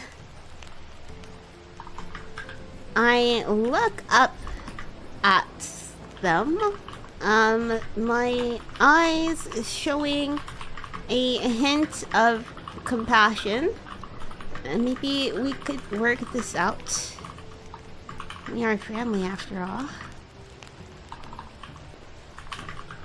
Hey, maybe we could work this out. We are family after all. We can still work together. We can go all in on sustainability and charge everything at a higher price point. People would love to overpay, knowing that those are good for the environment. Okay, I look up at them, my eyes showing a hint of compassion. Maybe we could work this out. We are family after all. We can still work together. We can go all in on sustainability and charge everything at a higher price point. People would love to overpay knowing their clothes are good for the environment. We can get rich together. Yeah. The heir's face lights up at this prospect. The idea of massive amounts of power and wealth with little effort is an enticing one. Yes, yes, yes, yes. Yes, the world yes, yes, will bow yes. to our fashion empire of sustainability. They will beg to give us more money in exchange for clothes that actually help the environment. We can make a fortune in this enterprise, the like of which has never been seen before. Exactly. We'll target all the people feeling guilty over their slacktivism and give them a big label they can wear on their clothes to pretend that this is getting really cynical. Better than everyone else. Hey, maybe that's what we can call this new brand. The better than you. I have an inspired look in my eyes.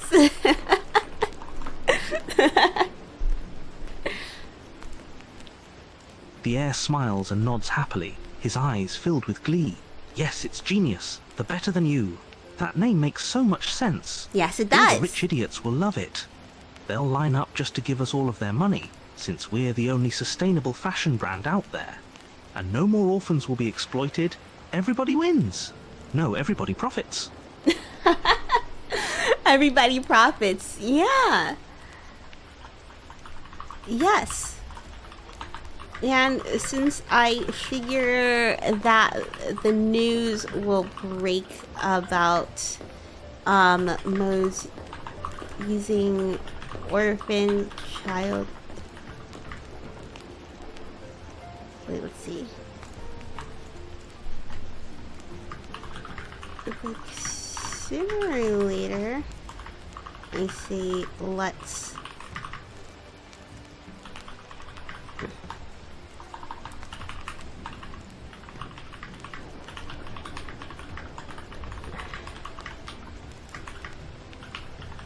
Orphanages.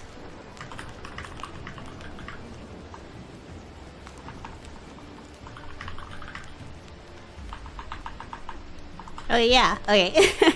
Yes, and since I figured that the news about Mo's using orphan child labor will break sooner or later, I say let's donate a percentage of profit from Better Than You to orphanages. Well, what a bedtime story. The heir nods enthusiastically. Even better, we can appear as the good guys, even though we are just as greedy as our ancestors. We will win over the public, and will make massive amounts of profits in the process. He looks at you thoughtfully for a moment, before speaking up once more. This is the most genius idea I've heard in a long time. I'd say that with our combined brains and powers, there is nothing we can't do. Let's see, I grin and break out into song. Oh, there's nothing that we can't do. It's just me and you. There's nothing that we can't do. I'm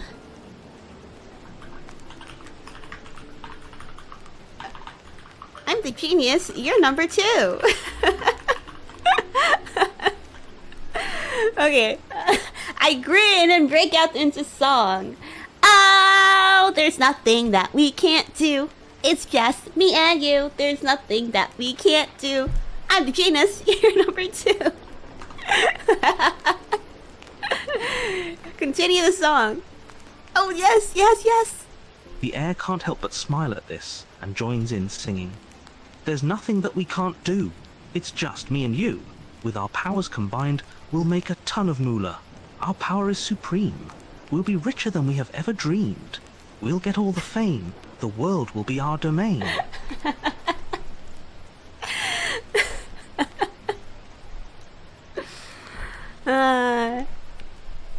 Okay, let's see.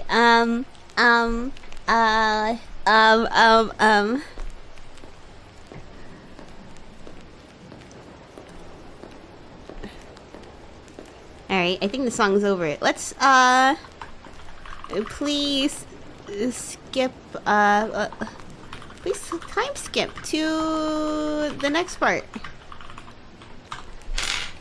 Give me a little bit more. Oh, the big reveal? What big reveal? Time skip to the big reveal. This big With reveal? the 2 heirs now collaborating on the best fashion brand ever, their fame and riches have grown exponentially. They now run the largest crochet and lava surfing fashion empire in the world, Yes. known for its high prices and sustainable practices. Yes. The heirs are living in their own individual mansions. Nice. And are richer than they could ever have anticipated. Their brand has become the most famous fashion brand in the world, and is seen as a symbol of status and wealth beyond measure. Let's see. I walk my Dobermans to my mailbox. In my faux fur coat. Sustainable, of course. I'm wearing my, super cool Balenciaga sunglasses. And my Gucci flip-flops.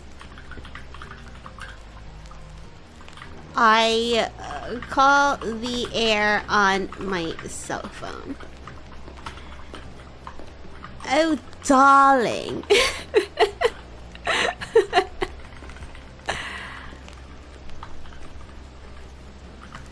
I just got the most riveting letter in the news. Wait, in the mail this morning. Okay, I walk my Dobermans to my mailbox.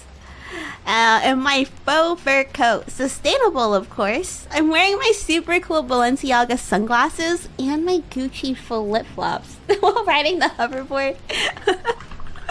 While riding my hoverboard. I call the air on my cell phone as I sort through my mail. Oh, darling, I just received the most riveting letter in the mail this morning.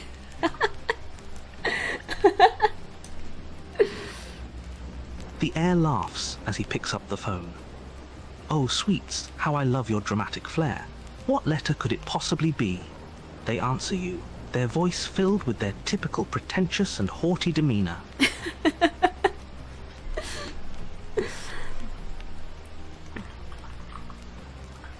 It's a letter from Mr. Harold Potter.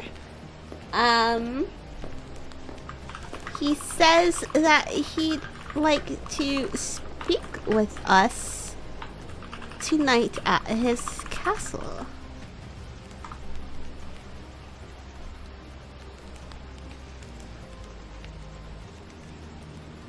The heir's expression immediately changes to one of interest as they realize who the letter is from. The great Mr. Harold Potter? He wants to speak with us? Yes, Of yes! course we shall attend. And you look positively ravishing as usual with that coat. I cannot wait to see what new fashion he has created. It's sure to be absolutely stunning. We shall head there at once. How's this a high fantasy RPG? We're dealing with very real world problems here. Hi, Julie. Hello, hello. Hello. We're reading a nice little bedtime story. I am Boomi Mamana, the great cleric, who is a long-lost descendant of Mo Sisley, a great renowned tavern owner, as well as a person who watered down the art of crochet and lava surfing. He has a child labor run, orphan labored powered crocheting factory, Mo's Scarves and Flarbs. That me and my long lost cousin, I think, have now taken over, and we have remodeled it, rebranded it to Better Than You, a luxury, sustainable fashion brand. This sounds ridiculous saying it out loud. It's like, how is this even the same plot? What does me, you know what? Let me inject some clerical abilities into here. I have to be a cleric for a reason. Let's see. The heir and I head over to Mr. Harold Potter's castle via carriage. Via coach carriage, yeah? Carriage, because we are so rich now.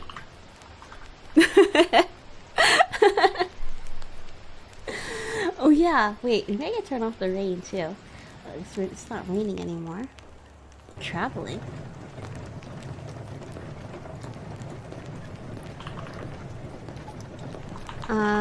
As we're riding in the coach, I look at the air. What's your name, by the way?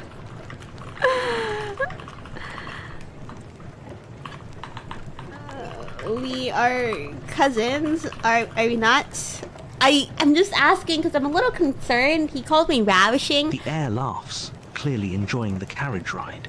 I didn't even think to tell you my name, did I? Oh right, How he's silly Mo of Sisley me. the Seventh. I am Mo Sisley the Seventh, heir to the legendary Mo Sisley fashion empire and tavern master of the world. He leans in towards you and smiles. And what might your name be? I'm Boomi Mamana, the greatest cleric and... Wait, the greatest crocheting lava surfing cleric in all of the realms. Let's see. Yes, I am a long lost descendant of Mo Sisley the First as well.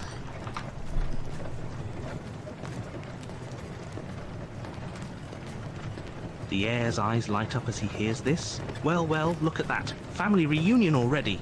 But how is it that I have not seen you before? Where have you been all my life? I was adopted, of course.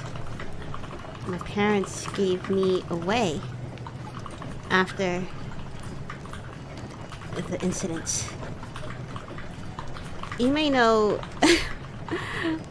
my parents. Joe Sisley. Oops. The brother of Mo Sisley the Sixth. The heir's eyes go wide as he hears the name. Joe Sisley? The infamous Joe Sisley, brother of Mo Sisley the Sixth? He stares at you for a few moments and then bursts out with a wide grin and laughs loudly. My mother always told me that Joe Sisley had a son that was raised by someone else, but I never believed her. But it's true?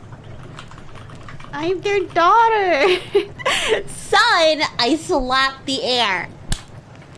I'm their daughter!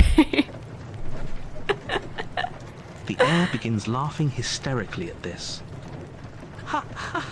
You're their dow, ha ha ha ha ha! What an absolutely priceless joke. What? I mean, I actually thought for a moment that you were there. The heir continues laughing for a bit longer before calming down. Wow, I haven't laughed that hard in ages.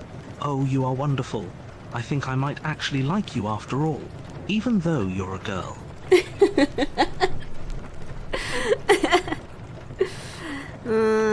I frown and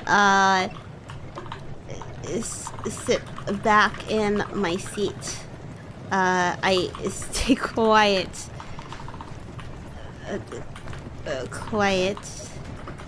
Mostly out of embarrassment for the rest of the ride to the castle.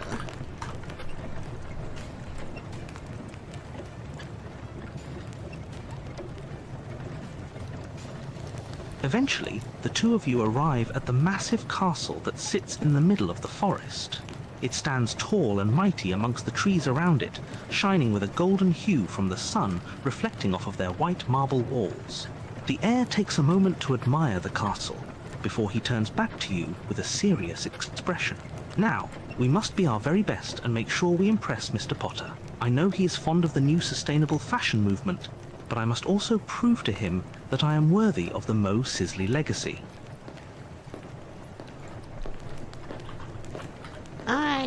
I nod my head in agreement. I dust off my dress and coat, and I confidently waltz towards the castle to greet Mr. Potter, my old mentor.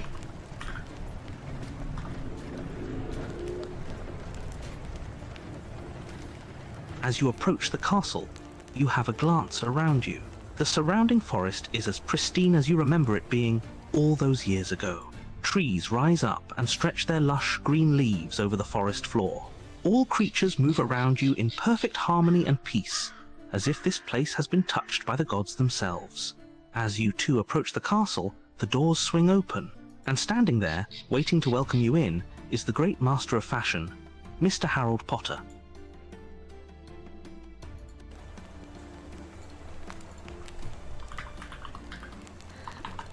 Let's see, I give the great fashionista wizard a curtsy.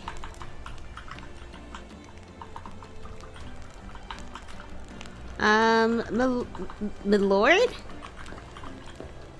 It's great to see you again.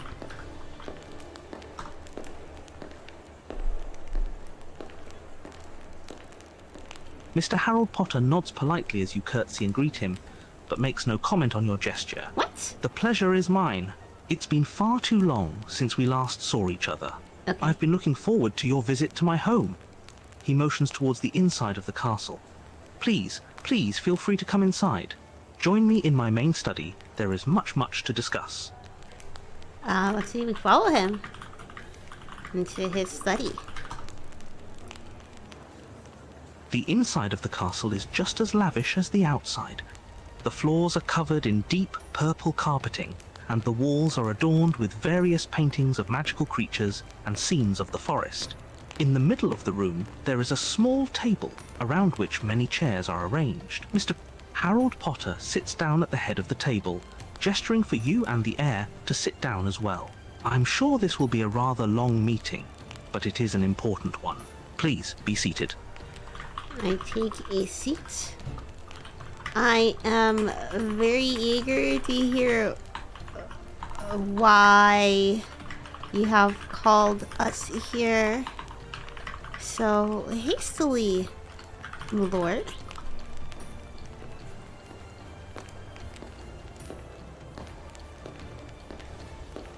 Harold Potter takes a moment to pause and stare at the heir before finally looking back over at you. I am sure that you must have heard my cousin, Joe Sisley, had a son who was raised by someone else many years ago. Now, it seems that child, Mo, the heir, quickly cuts him off. Mo Sisley, the 7th. The heir's face is full of pride and he appears to have taken slight offense at the interruption. Harold Potter's expression is one of amusement and joy. He continues, that child was indeed raised by someone else. However... What? I'm gonna regenerate. I don't think this makes sense. Mr. Harold And it Potter cut takes off. a deep breath before speaking. I have recently discovered something quite important. Yes. It is a dark secret that has been This is kept from the better. world for too long, and I feel that you both deserve to know the truth. He pauses for a moment before continuing. Do either of you recognize the name Mo Sisley? Of course. I fervently... fervently... Okay. I furiously nod. Yes. That's our... ancestor's name. And...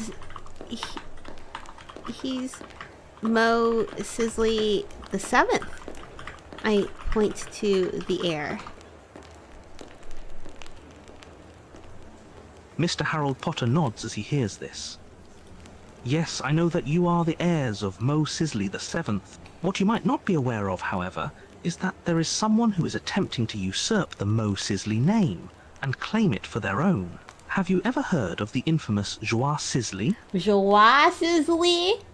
Joie?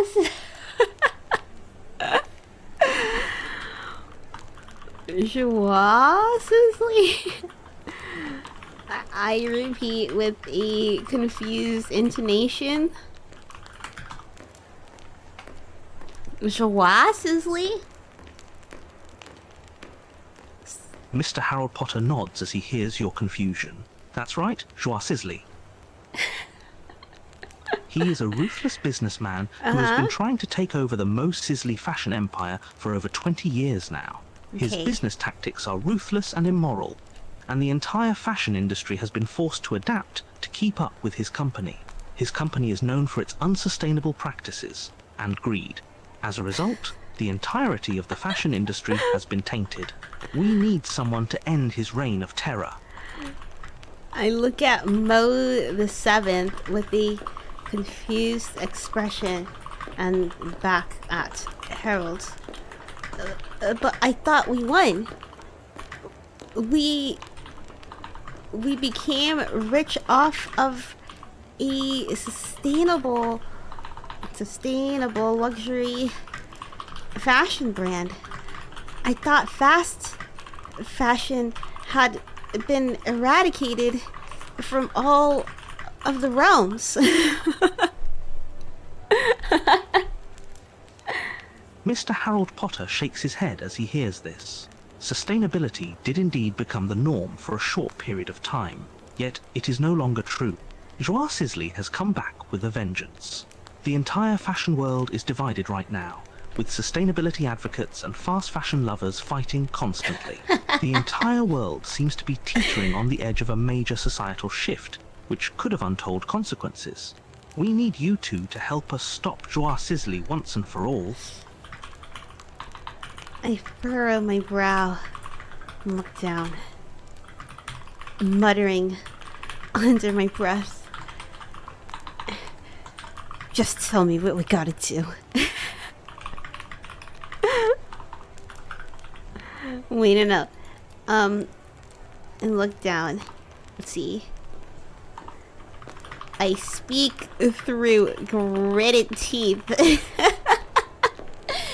Just tell me what I gotta do. I know, Joie Sizzly? Who the fuck is Joie Sizzly?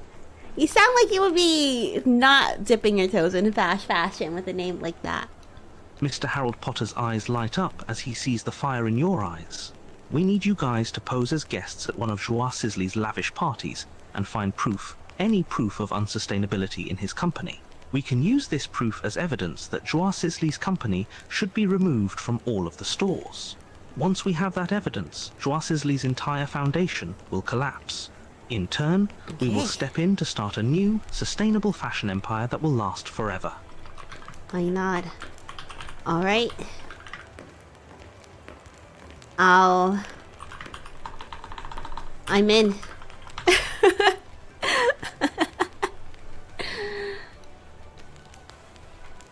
Mr. Harold Potter nods, and a smile breaks out across his face. Perfect. The party has already been announced, and you two are invited. It will be held at the Joie Sizzly Fashion headquarters, and there will be many guests in attendance. You should be able to blend in fairly easily as guests, and get close to Joie Sizzly himself. It's time for us to finally reveal the truth about Joie Sizzly. Do you understand the mission? Indeed. Indeed. Indeed, we understand the mission.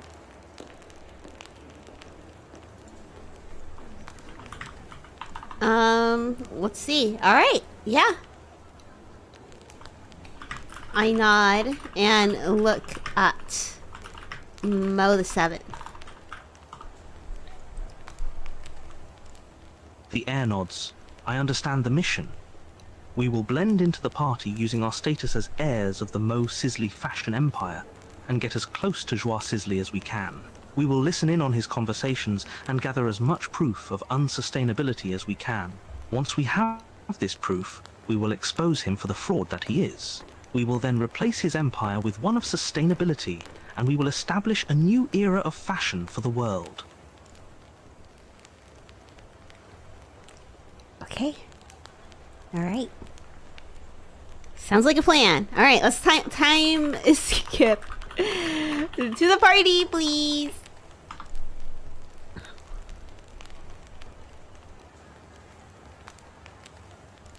Time skip to the party. You and the heir are both now at the Joie Sizzly fashion headquarters, which is currently filled with a large gathering of the world's elite fashionistas. This party is an annual event, and many of the world's biggest fashionistas come here in order to meet and mingle.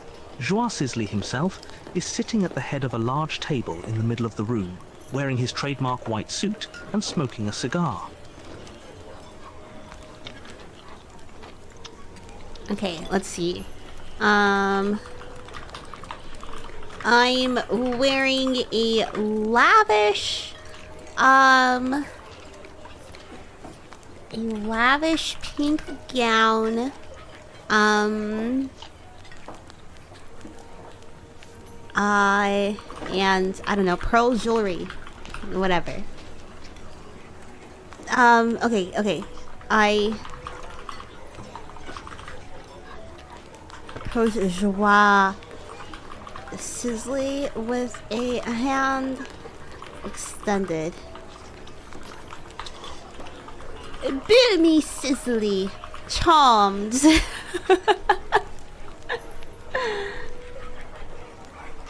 Joie Sizzly takes your hand and kisses it politely. Pleasure to meet you, Miss Sizzly.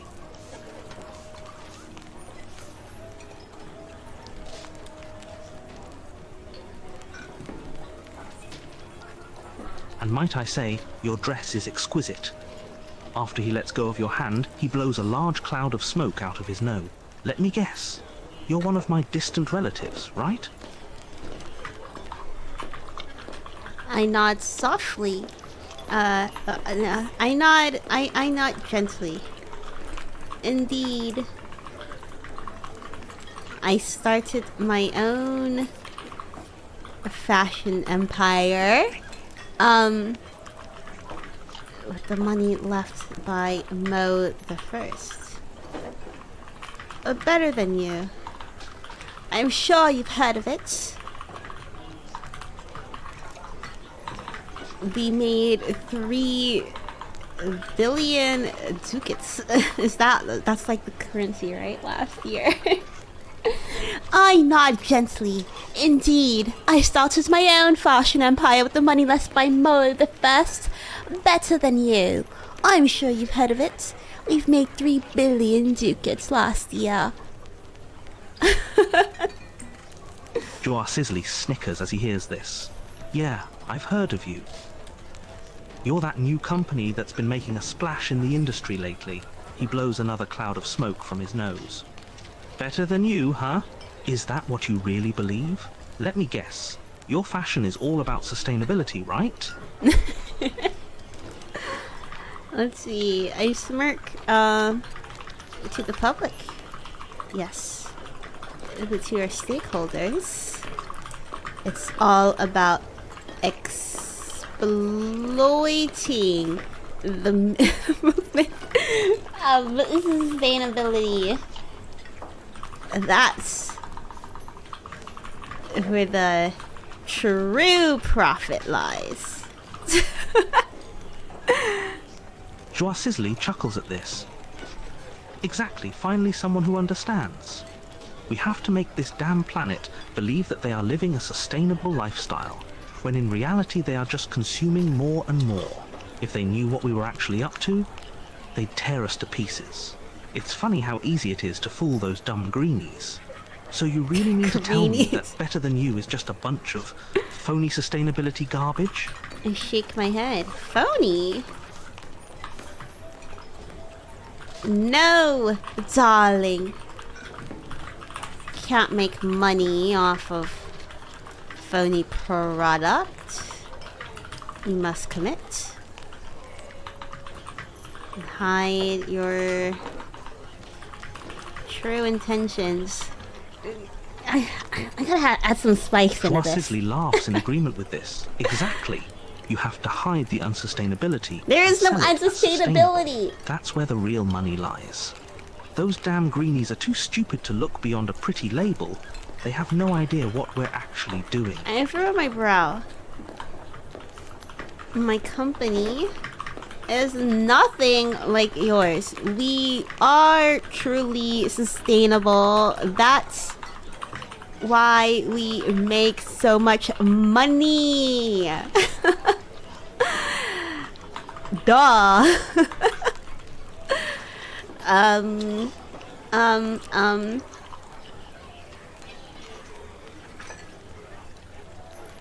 don't have anything else to say to you. Joa Sisley begins laughing hysterically as he hears this. Ha, that's hilarious. I really needed that. But seriously, you know as well as I do that there's no such thing as a truly sustainable fashion company.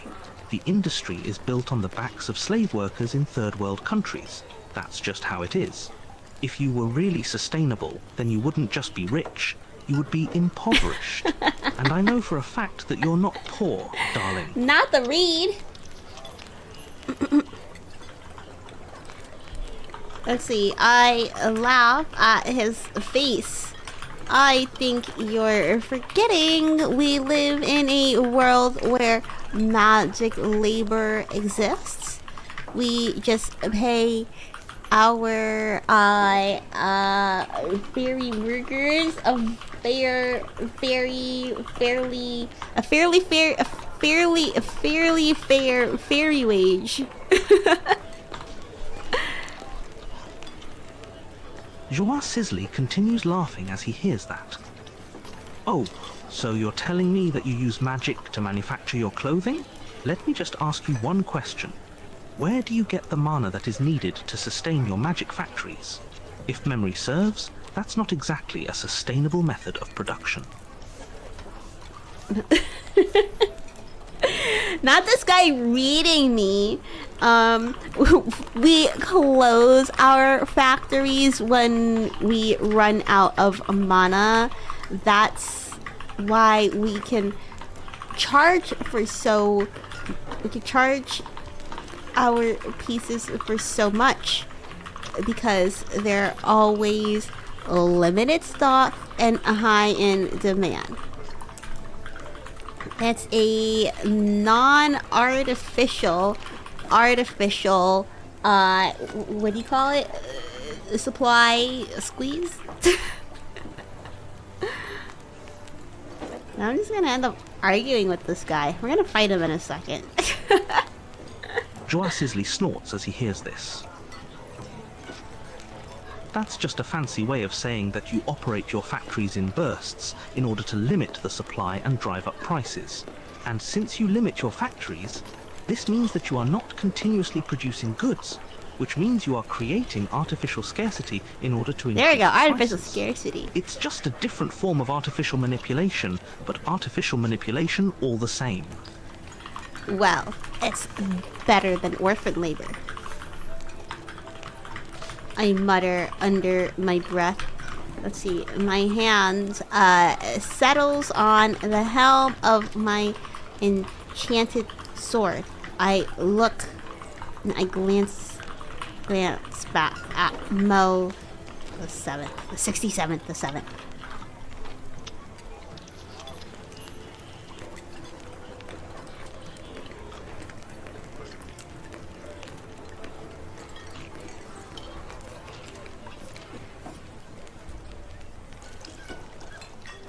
Joa Sisley snickers as he sees your hand moving near your sword. Did you just say orphan labor? I know that Better Than You has factories in Shitholistan, but surely you're not What? seriously telling me that your factories still use orphans? We switched to using immigrant workers years ago, and it's been working out fabulous. I'm honestly surprised that our competitors have kept using orphan labor for so long. It's such an antiquated method of production.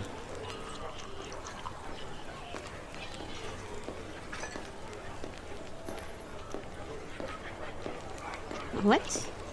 We don't use orphan labor. What are you talking about? Old man, we don't use orphan labor. We use fairy labor. Duh. When is Mo the 7th? I look at Mo the 7th again. Waiting for him to take the cue. I don't even know what I want him to do, but I want him to do something. Joa Sisley smiles again as he hears this. My apologies, I forgot about that fairy labour loophole. Well then, let's see. Fairy labour is definitely more sustainable than orphan labour. However, it's also extremely easy to exploit, is it not? With fairy labour being all the rage right now, I would think your factories are working with extremely low wages. Isn't that so, darling? That's not true. I told you we give them a fairly fair fairy fees with their wages. They can even live on our in-campus housing compounds. The studio apartment for each of them. With the commissary, I'll say fairy size commissary on compound.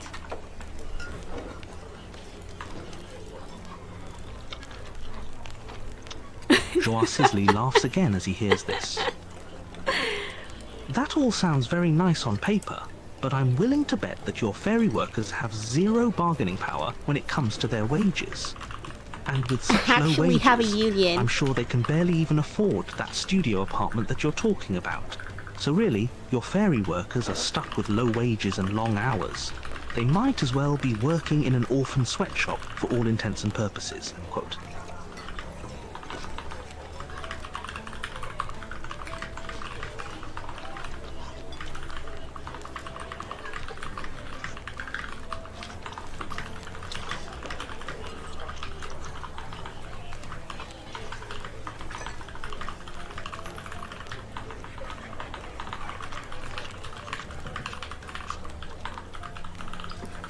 I'm getting in a legit argument with this guy. I was thinking the AI would call the children the fairies. He's pretty smart. He's pretty smart. I'm actually surprised by like how natural the voice sounds sometimes, especially like when he's speaking with like emotion. They actually have a union, so if you want to argue so much about it, then you should come to our factories, and I can go to yours and just see how well it's working out for you.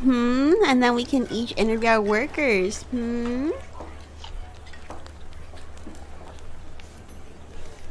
Joa Sisley smirks as he hears this suggestion. Aha, I guess someone is getting a little hot under the collar. I'll take you up on that wager. We can go to each other's factories next week and interview the workers. Whoever has higher paid workers wins. But if you're really confident in your company, why don't we make it a bet where the winner takes ownership of the loser's factory? Let me ask my business partner, but just FYI, I think that sounds just fine. Let's see. I turn to Mo the 7th and whisper, so man, you think we got a chance? If we go to Joa's factory, you think we can get the proof of orphan child labor? Mo grins and whispers back, I think we have a good shot. His comment about orphan labour is just proof that he's hiding something, and with how proud he is of his factories, if we take a look around, I bet we can find something. Just keep it cool, and don't let Joa make you angry. Okay, let's see. I nod and turn to Joa. You have a deal, cousin.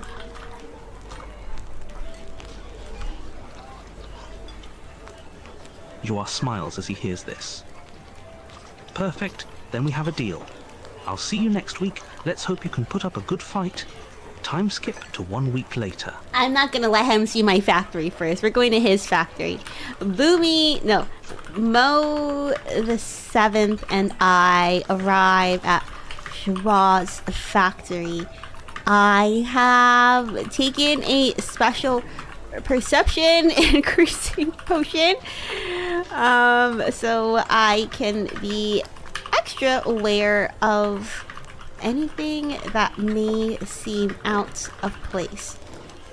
I am looking for proof of Joa's orphan labor usage.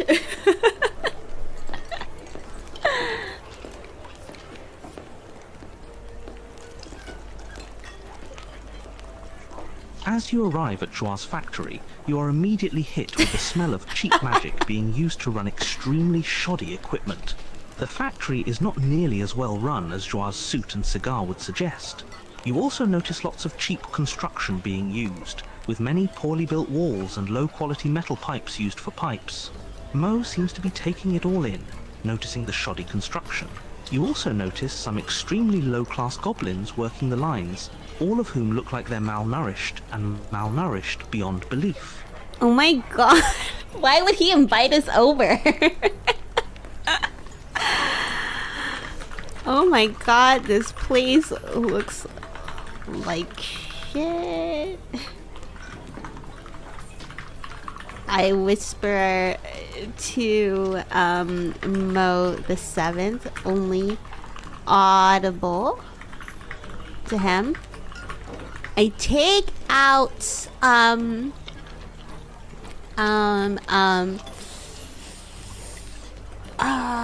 what would a cleric use to like take a photo? They wouldn't have like a photo, would they? Would they have a wand? Would a cleric have a wand?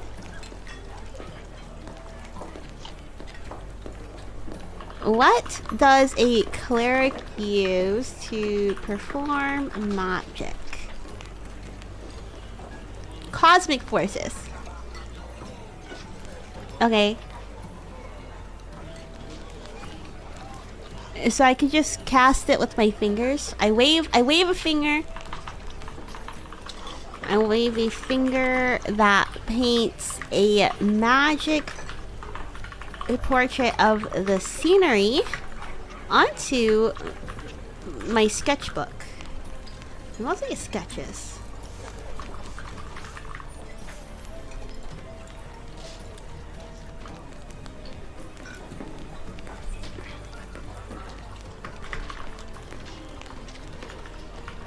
I approach a...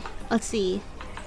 I make eye contact with a malnourished goblin and gesture for them to come over. I'm gonna interview him. Oh, healing staff or like a simple... Okay, so I'll say I have like a necklace or something that I can use.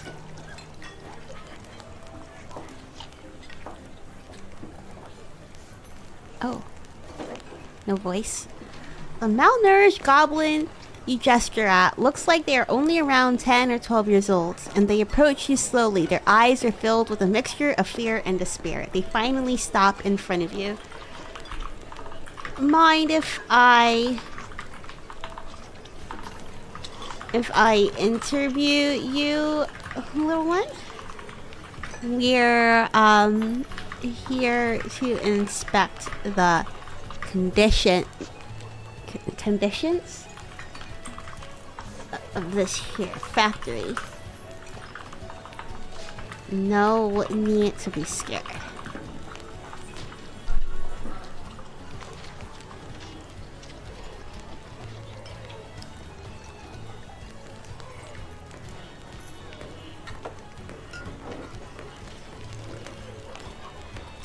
No voice? I turn it off and back on. The young goblin's bottom lip begins to tremble as they see you take out your sketchbook and draw. They look at you with trepidation before finally speaking. I don't know, Mr. Joie doesn't like us talking to outsiders. Oh, don't worry. Joie and I are family. I smile. The goblin's eyes widen when they hear this. They suddenly seem a lot less afraid and begin speaking more freely. You know Mr. Joie? Yes. He invited my cousin and I here, actually. We're all... we're a family. I don't want to say who we're related to, just in case. The goblin seems to visibly relax when they hear this. Your family? All right. But can I ask you a few questions? I just have a few questions about how the factory works. Why not? Shoot. The goblin looks around furtively, as if making sure no one was listening. All right, first off, how many hours a day do you work? How many hours a day do I work? Wait, let me change the sound. Let's see. We are at a... Is this better? How many hours a day do I work? I don't know. I shrug.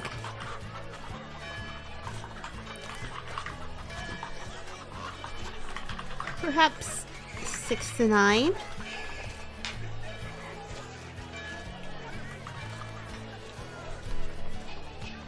The goblin nods. All right, next question.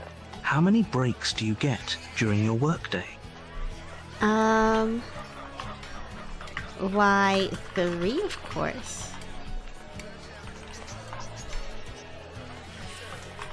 2 for meals and 1 for a nap. Is she interviewing me? This response almost surprises you. For a moment, you think that this doesn't sound that bad. All right. Now, final question, and this is important. How much are you getting paid for your work? Well, as the founder, co-creator, and creative director of Better Than You, I make quite a bit in my company, but it is proportional to those out. Right? It's proportional. Wait, no, but it's capped. It's capped to be no more than 250% of our. Is that a big number of our lowest paid worker? Maybe 200. I don't know. I don't know what's like a good thing. I won. No, we don't know that yet. A sudden sense of dread fills your stomach as the young goblin responds calmly. 4 copper pieces for each batch of clothes made. I'm only getting paid 25 copper pieces a day. 25 copper pieces a day? Oh, darling. That would never happen on my factory.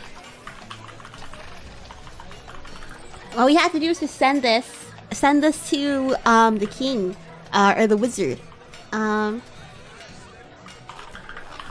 All workers are guaranteed breaks,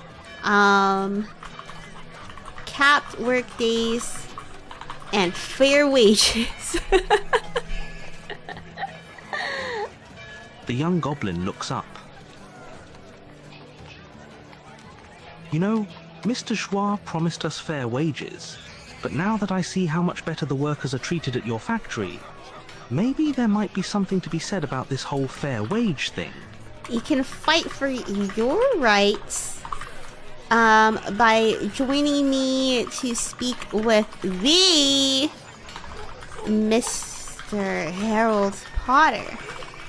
Would you like to share your story with the Great Wizard, young one?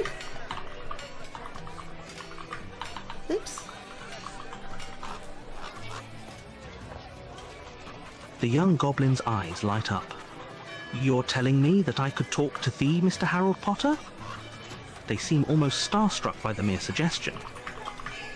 You can go right now. You can even bring your friends. We're here to help you guys. We gotta hurry up and do this before Joie appears. The young goblin is absolutely overjoyed at the suggestion. Yes, I would love to talk to Mr. Harold Potter. I'll get my friends and we can all go together.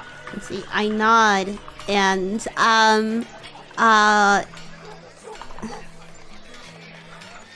let the young goblin run off to gather their friends. I look at Mo the 7th with a prideful grin. It seems like all we have to do is let them testify to Mr. Potter. No?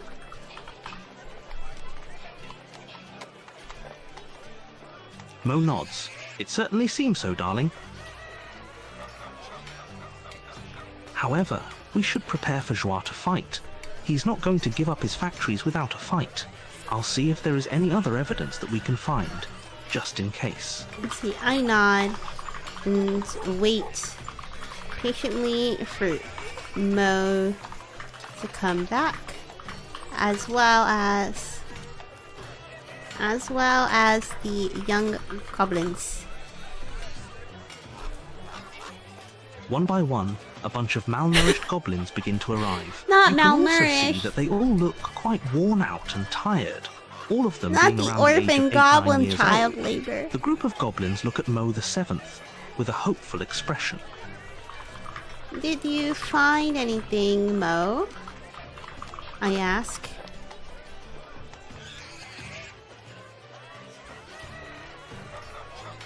Mo nods.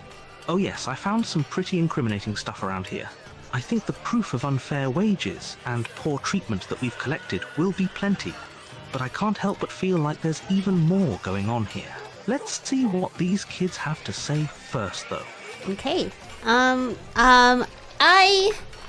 cast a spell, that allows me to instantly talk to Mr. Harold Potter. Actually, no. Did I cast a spell?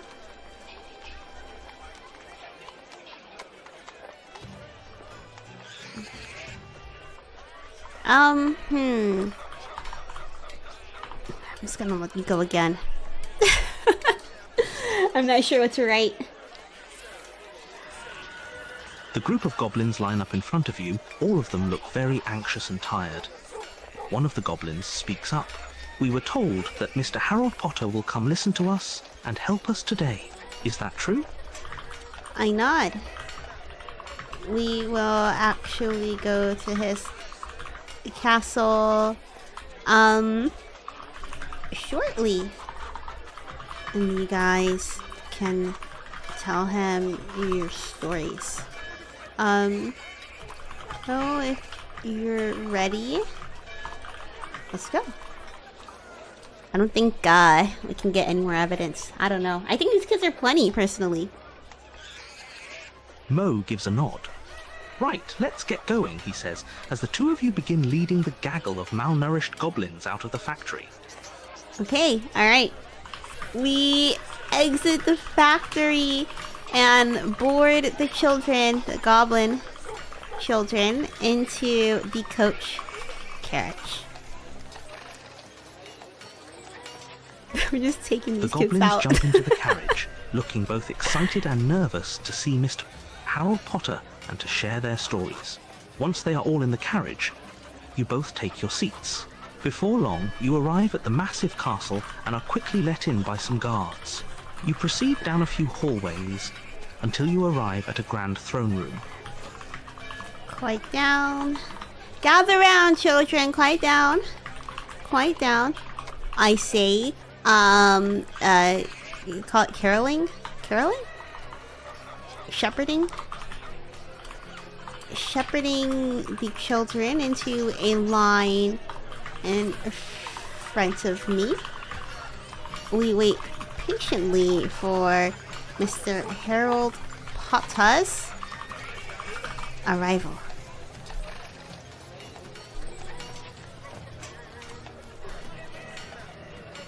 The children are hushed and obedient in front of you, the group seeming nervous and unsure about how Mr. Harold Potter is going to react. Suddenly, the huge wooden doors open and a man with white beard enters the room. He steps into the room, dressed in robes and carrying a staff. What do we have here? Mr. Potter, these are the orphan from what's his name? Joie Sisley's factory themselves. They have stories to tell of their conditions, of their working conditions. But you can clearly see how malnourished they are.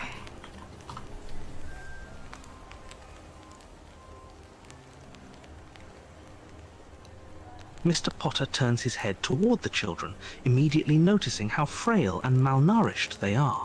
My goodness, these children are clearly being overworked and underfed. These conditions are unacceptable. I will be sure to send some of the staff here to investigate these claims. As you should. Just tell me, children, how long do you work each day, and how many meals do you receive? Alright, let's let the kids answer.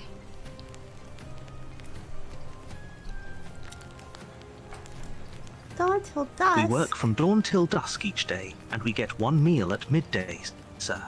The first boy to speak up is almost immediately cut off by one of the girls.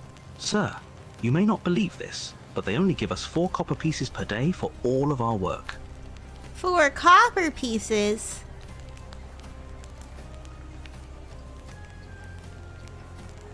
A look of shock crosses Mr. Potter's face. 4 copper pieces a day. I knew these conditions were bad, but this is outrageous. I'm going to need to investigate this immediately. I swear, if all these allegations are true, then I will see to it that this factory is shut down and that those responsible are punished. Now, I'm going to have some of my wizards go back with you to this factory and look around. They will be able to perform magic to gather proof and evidence that we will need.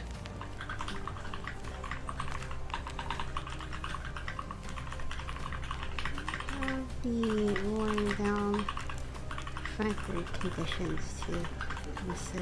Potter as well. Okay, I reach into my bag and bring out my sketchbook. I show the magically sketched page of the worn down factory conditions to Mr. Potter as well. This is the area where we found the children working the Lord. The pieces were falling off as we stood there. The conditions are wildly unsafe.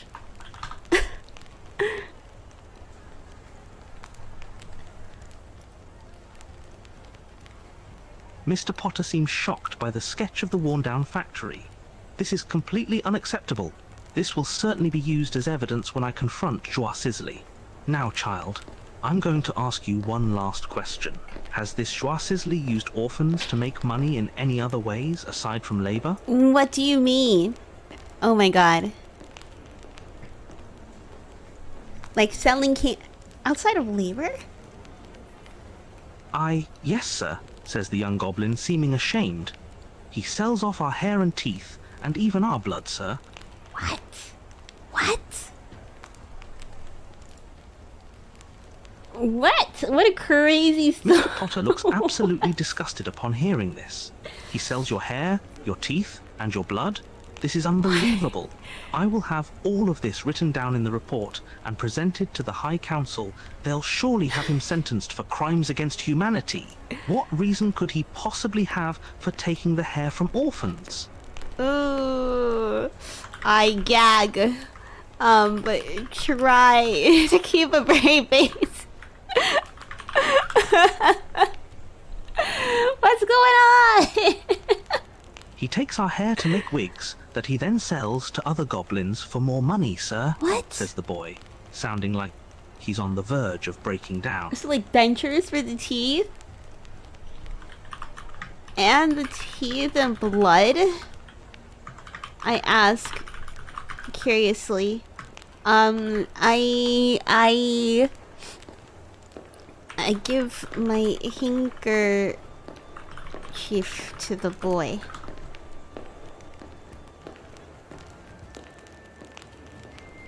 The boy uses the handkerchief to wipe away the tears that are already beginning to stream down his face. The teeth and blood were sent to the alchemy department, sir. He uses these ingredients to create potions that he sells for a profit to rich people. This is wild. He told us that the potions were really difficult and expensive to make, so he could keep all of the money he made from us. This is actually crazy.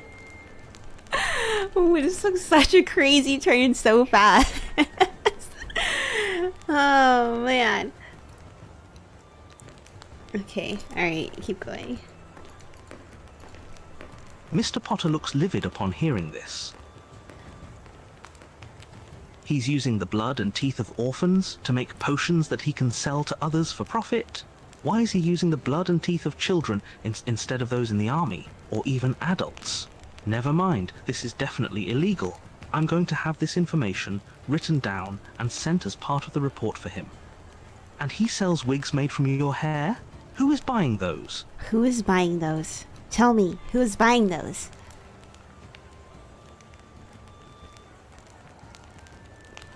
He sells most of them to rich nobles, but some of them, he says, go to people with weird fetishes and stuff. The boy's words seem to shock even Mr. Potter, who didn't seem prepared for that information. Wigs? Goblin wigs?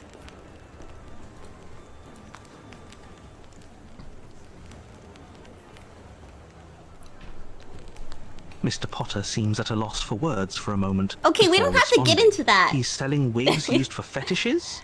and people are actually buying them? You don't have to repeat Just how that, Mr. depraved are Potter. the rich people in this world? You don't have to repeat that. Let's move on to the next thing. I don't need to know more about these fetishes with the wigs, okay?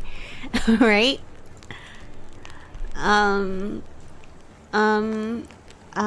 Let's see. How about we get some food for the children? I call out to the guards and servants. They deserve a feast.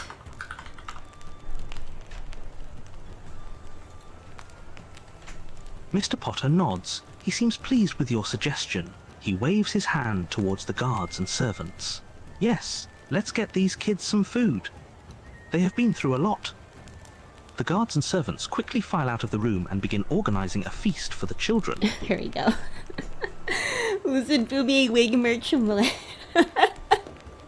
Well, I'll tell you, it will not be sourced from goblin hair, that's for sure. That's for sure. It will be 110% synthetic. I feel like a Boomi wig would be crazy. I don't know, like a pain in the ass. I gotta get a short hairstyle. I don't think I'd wear a Boomi wig. It's too long. The hair is too long. Okay, let's see. I turn to Mr. Potter and look at him expectantly. How's the proof? Do you think we have enough to take back Mo's scarves and flowers for ourselves?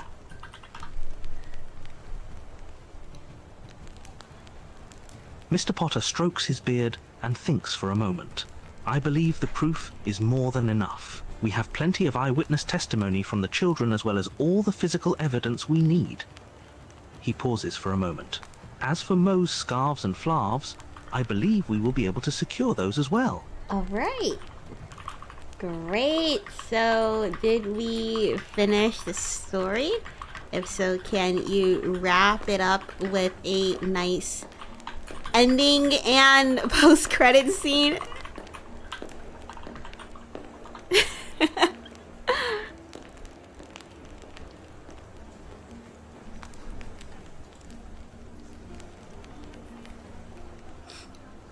Oh, yup, we're finished up. The ending scene can be the goblins rejoicing in their newfound freedom with their own set of Mo's scarves and flarves that they are happily using in celebration. Can I want something a little bit more meatier than this.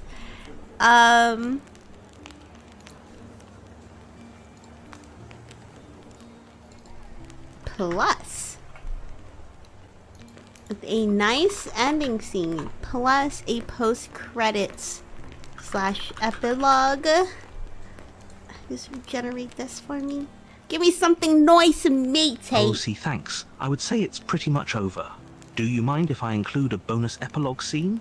Or would you prefer that I just end with a nice little outro here? OOC, let's have both the outro and epilogue.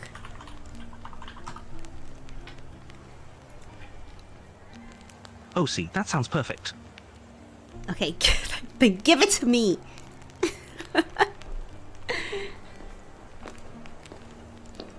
Outro. You and Mr. Potter share a moment of triumph as you return to the carriage with the grateful orphans. Once inside the carriage, you both discuss next steps and the plans for going forward. Mr. Potter assures you that he'll be taking care of everything, and that you should relax and enjoy the victory. Epilogue. Months later, you hear from Mo that things went well at the meeting. Joie Sisley's factory was shut down, and Joie himself was sentenced for crimes against humanity. Alright. Alright, well, let's ask any follow-up questions. How long was Joie sentenced for? Epilogue. Joie Sisley was sentenced for 15 years in prison, with possible extension due to his attempts to escape. The judge also confiscated most of his wealth during this time, which was used to help the orphans. Okay, well, that's good. At least the money went to help the orphans. Are there any questions that you guys want answered to this story? What happened? What happened to Boomi at the end of, let's see, after the events? After the events of the story. What happened to me? Epilogue. I'm not a The Goblin Boomi lived a What? long, happy life after the Goblin? events of her story. She is currently a high-level cleric. She has taken her experiences and used it to fight for the rights of all others. She fights not only for the protection of orphans, but also for the treatment of the underprivileged and downtrodden. She wants a world where everyone gets a chance, no matter where they came from or what their situation was. Hey, you know what? Facts. I like that. I like that. I took you guys on a nightmare night. Man, not much of a bed, like not a cozy bedtime. This took an unexpected turn. Goblin wigs, fetishes, bloodletting, teeth potions. Orphan child slave labor. What a crazy twist and turn. Let's see. What happened to Mo the 5th? Oh, it was the 7th. Whatever, it's the same thing. Epilogue. Mo the Fifth was able to reclaim the inheritance he was robbed of, and the company, Mo's Scarves and Flavs, was returned to him. He managed to bring the company back to its former glory, taking it from the edge of bankruptcy to being the most profitable and well-known clothing company in the realm. Oh, that's great. That's great. I know, right? Why only 15 years? Here, why did Joie only get 15 years in prison for his extreme crimes? Did he have a hard time in prison for the things that he's done?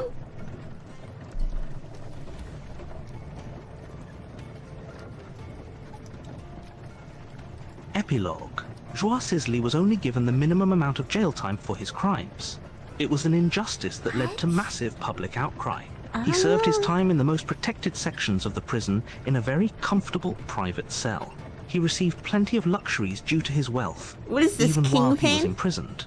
This caused many citizens to become angry with the justice system. Despite this, Joie still found himself in danger and was occasionally attacked by other inmates while in prison, but he was kept safe from permanent harm. Joie is basically Kingpin. Joie's basically Kingpin. How was this experience for you, Boomi Mamana of Lucid? I would say this is really fun. This is really fun. I think always the first story with character AI with my bot, it's always like a little bit, I guess, janky for lack of a better word at first. But I don't know. I think if we were to do this bedtime story thing again, it'll probably go a little smoother. Maybe we might see some more adventures between Boomi. I guess we'll just run with it. Maybe Boomi is a goblin. Boomi, the adopted goblin child of Mo Sisley and her greatest enemy, Joie Sisley. I feel like it could be like a, I don't know, it's like a silly little comic adventure.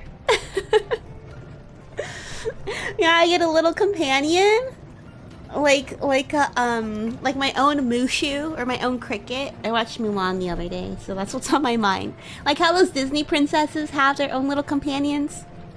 I wanted like a I don't know, maybe next time we could try and do like a nursery rhyme kind of thing. I don't know. Stop what? Like what's a nursery rhyme? Stop Humpty Dumpty from ever falling off the wall. Maybe we get like a tip. He's gonna get assassinated and pushed off the wall. We have to thwart his assassination. A dorky fairy? Wouldn't that be great? I want to get rid of Joe the 7th. Mo the 7th. Fuck. Yeah, a fairy that can inform us of everything. That would be good. That would be like our little like plot armor? Not plot armor. I don't know. A plot device kind of guy. We could use them, be our single source of knowledge for all the different stuffs. Yeah, that'd be good. That'd be good. If you guys had fun with this, I'd love to bring it back. I had a lot of fun with this bot. I had a lot of fun with like the sound effects and stuff too. I don't know. I've been really inspired by like shindigs on Twitter. This one VTuber who like shows off all the cool things you can do on OBS. A lot of the stuff is like stuff you can do with Twitch, but I think, I don't know. I want to see what I can make possible on YouTube. Soon. Shootish. I wonder if I could get like VTS Pog involved in this somehow too. I think that'll be a lot of fun. Let's see. What other questions can we ask yet? What's one last question? One last question. Anything else I should know before the end of the story? I should know about the characters before the end of the story?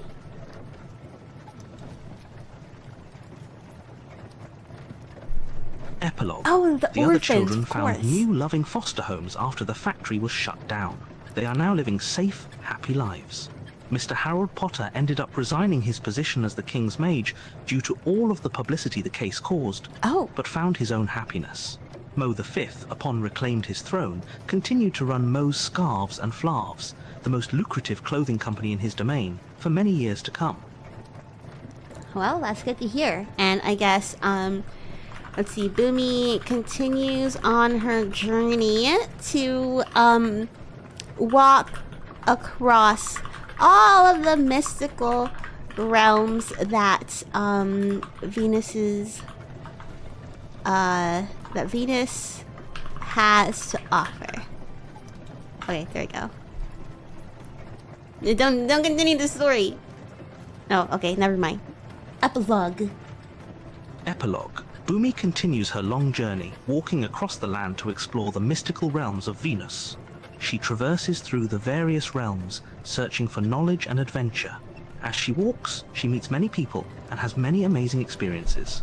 She makes friends, rescues those who need it, and takes in the beauty of the different realms. Her journey is one of growth, and she is always discovering new things about herself and the world around her with each step.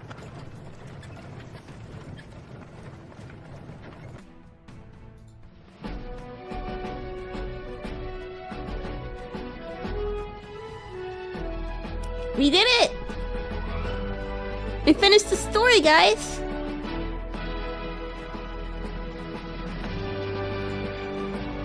We saved the orphans! From child labor, I guess. We didn't even know that that was the issue. Who am I working for?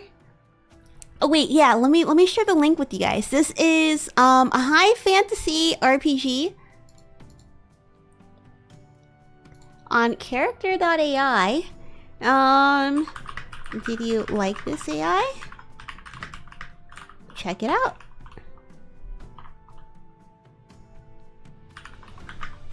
They have like a lot of different ones too, so maybe Boomi can go on different adventures. Maybe you don't even have to stay with the high fantasy one. They had an isekai one. Let me go ahead and pin this. If you guys want to check it out. Yeah, visiting other wizards and finding adventures and friends. Exactly what the great storybook of Boomi Mamana is all about.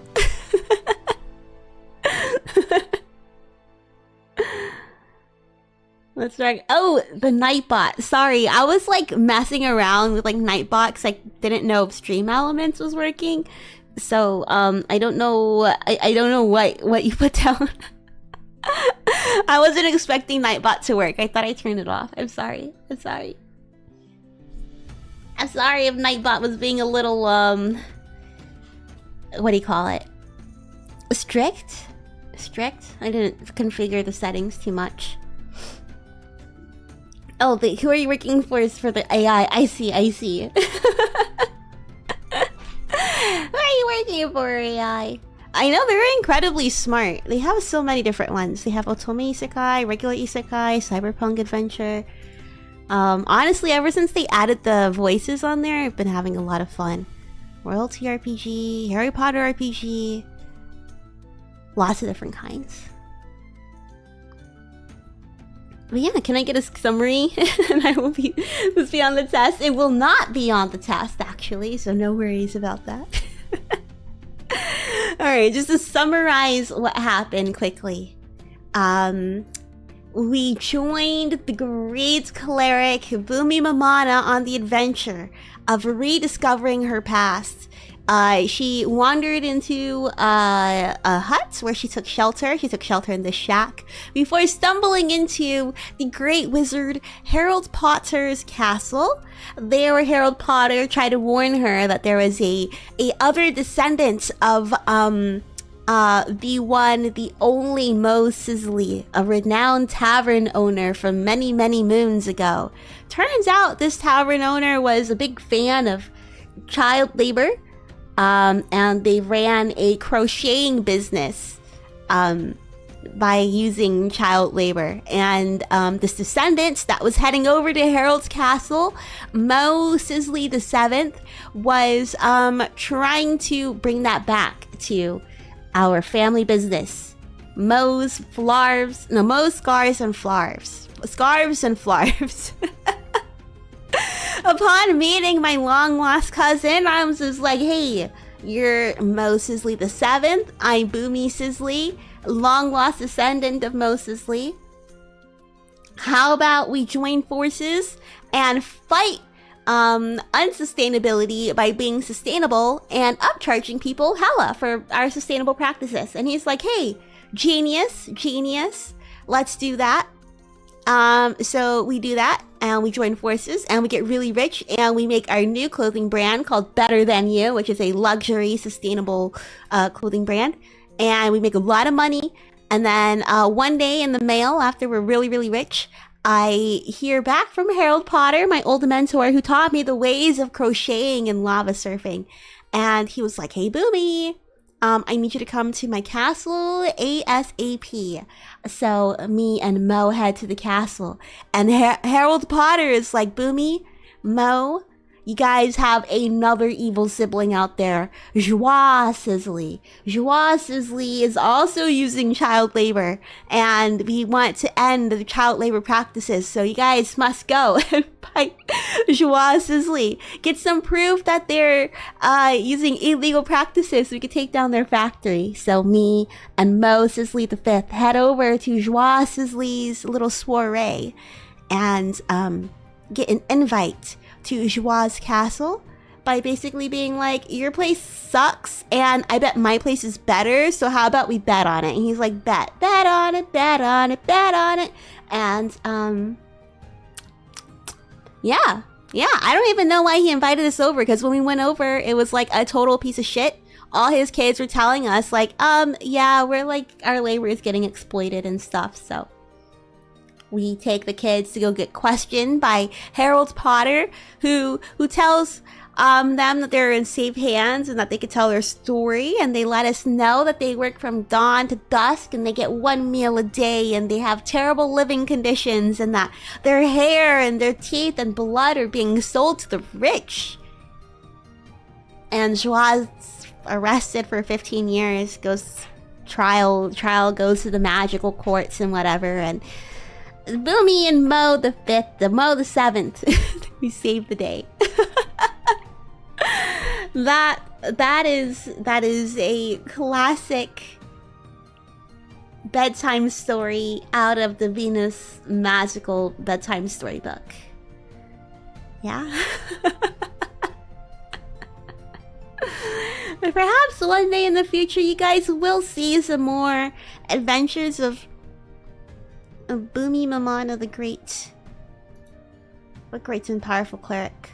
But for now, let me go ahead and find somebody for us to redirect to. Bye. By the way, we have a lot of fun streams this week. A lot, and not really. I can't say a lot, but we have fun streams this week.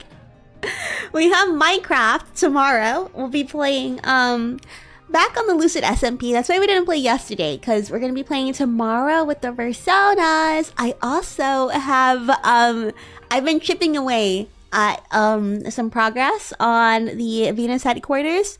I would say it's almost about ready to come visit, kind of. I think we might decorate it some more next week. And, yeah, I think I need some design help from you guys, maybe. I don't know. I'm gonna try and, play it on and off over the next few days. But, tomorrow, we're gonna be playing regular survival SMP with some of the other Personas. I believe it's T's very first time playing Minecraft. So this should be a lot of fun. This should be a lot of fun. So yeah, hopefully I'll have time to... Actually, no, I'll make time to show you guys the progress I've made on the headquarters so far. And you guys can tell me what you think. I try to make it really cool, so I hope it's turning out really cool. I'm not quite sure, though. I'm not as good as decorating as everybody else is. I had fun. It was a bit weird, but fun. I feel like that's like the embodiment of my streams.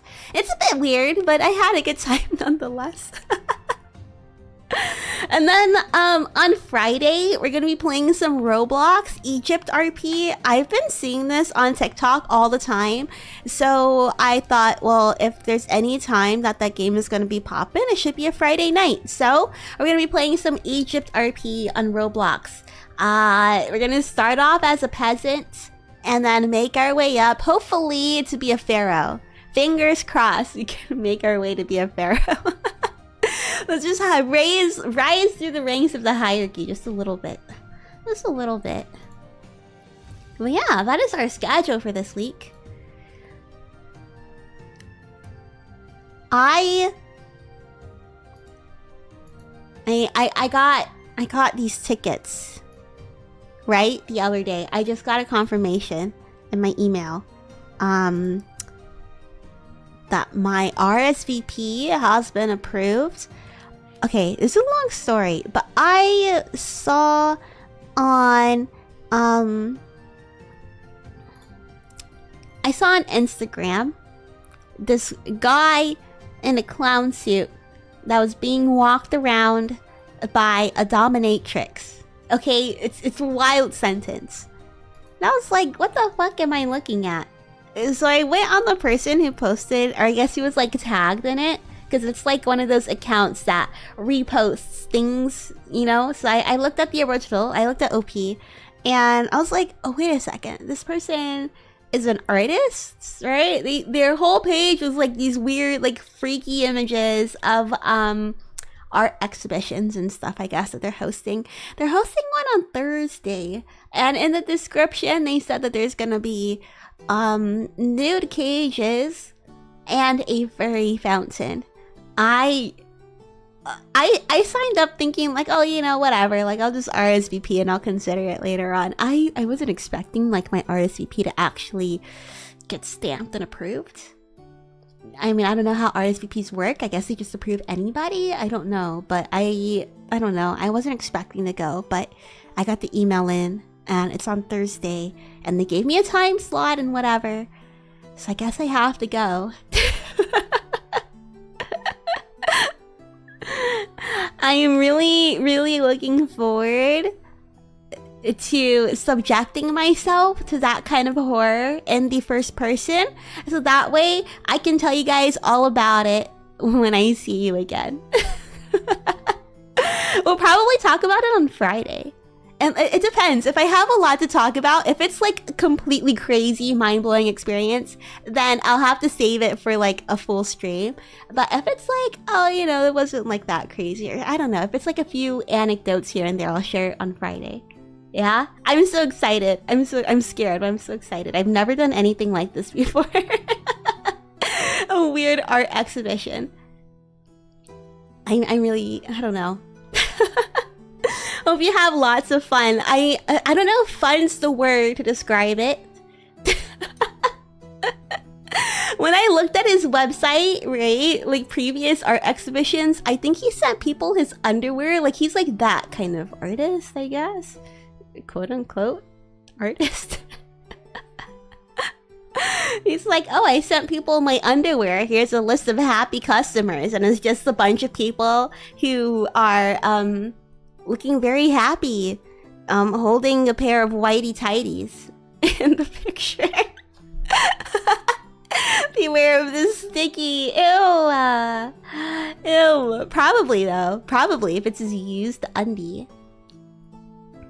I don't know. I was just like, I have to know what a furry fountain is. I don't know what to expect. They call it a cosplay installation, but it must be, I don't know. I don't know. It's gonna be interesting, that's for sure. Wish me luck. I still have I have like a day and a half to mentally prepare myself for this. A little under 48 hours. So anyways, thank you guys so much for taking the time out of your Tuesday to come hang out with me for this lovely bedtime story. Nightmarish bedtime story. I hope you have sweet dreams. Probably furries. I mean, like, what about the fountain? You think it's gonna be like a like a ball pit, like the Tumblr? What was it called? Dashcon ball pit. But it's just furries and like a half-ass water fountain instead. Oh my gosh, I can't wait. My curiosity is insatiable at this point. And like, who are the kind of people that goes to this too? Voluntarily. I'm just out here like trying to do things just because they seem weird and fun. And I want to leave like having I don't know. Like even if I don't enjoy myself, I want to leave knowing that I did something that I would have never done otherwise. That's my goal, and I can't wait to tell you guys all about it. Weird but fun. That's the vibe. That's the vibe. But yeah, thanks for coming today. Really means a lot. Quite the extreme concept. Thanks. I think it's a little bit of a refinement over our last character AI stream. I'm gonna keep tweaking it so I can make it better and better. Next time we do this, it'll be even better, I hope. Yeah? I enjoy playing with the AIs. Anyways, it's been quite a while, so I'm gonna go ahead and let you guys go for the night. We're gonna go ahead and share the love with Ko Maria from V4 Mirai. They're doing their Moe Moe Mirai maid cafe event right now, where they are all doing like a stream in the theme of maid cafes. Maria is doing a hand cam making omuraisu. Omuraisu oishisou ne. I think I had omurice like a few times as a kid, but I remember I saw my mom make omurice once and I like held off for it for a few years because I saw her put, it freaked me out that I saw her put ketchup in the omurice. I'm like, ew, I don't know, I thought it was so gross, so I didn't eat omurice for a while after that. Even though it tastes good. I was a picky eater as a kid. But yeah, I'm sure Maria's omurice is super delicious. I'm really excited to see what it's gonna look like. We're gonna go ahead and pass the love over to her. By the way, if you did enjoy this AI and want to play your own little high fantasy RPG adventure, probably not even like fashion focused, I think we probably took the DM like very off course. But I did pin the link to the AI up above. It is the high fantasy RPG by Tarquin on character.ai. And if you want to use the same voice, I just looked up the narrator, and the description should say the narrator from Slay the Princess. If that's the voice that you like, that's the one that I used. Yeah, thank you guys so much again for taking the time out of your Tuesday to come join me. Once again, our next stream will be tomorrow at 8 p.m. Eastern Time. We're going to be playing Minecraft, Lucid SMP with the other personas. Thank you guys so much for joining me, and I hope you have a lovely night. If you've been sitting down for as long as I have, I hope you have. Give your body a nice little stretch and shake yourself awake. Don't forget to stay hydrated. It's important to drink lots of water, especially before bed. And treat yourself to something nice tonight. I'm gonna have some ice cream. I bought some ice cream today. I think it melted a little bit on my way home, so maybe I should eat it fast. Anyways, yeah. Until I see you next, which will be tomorrow, take care of yourself. Bye!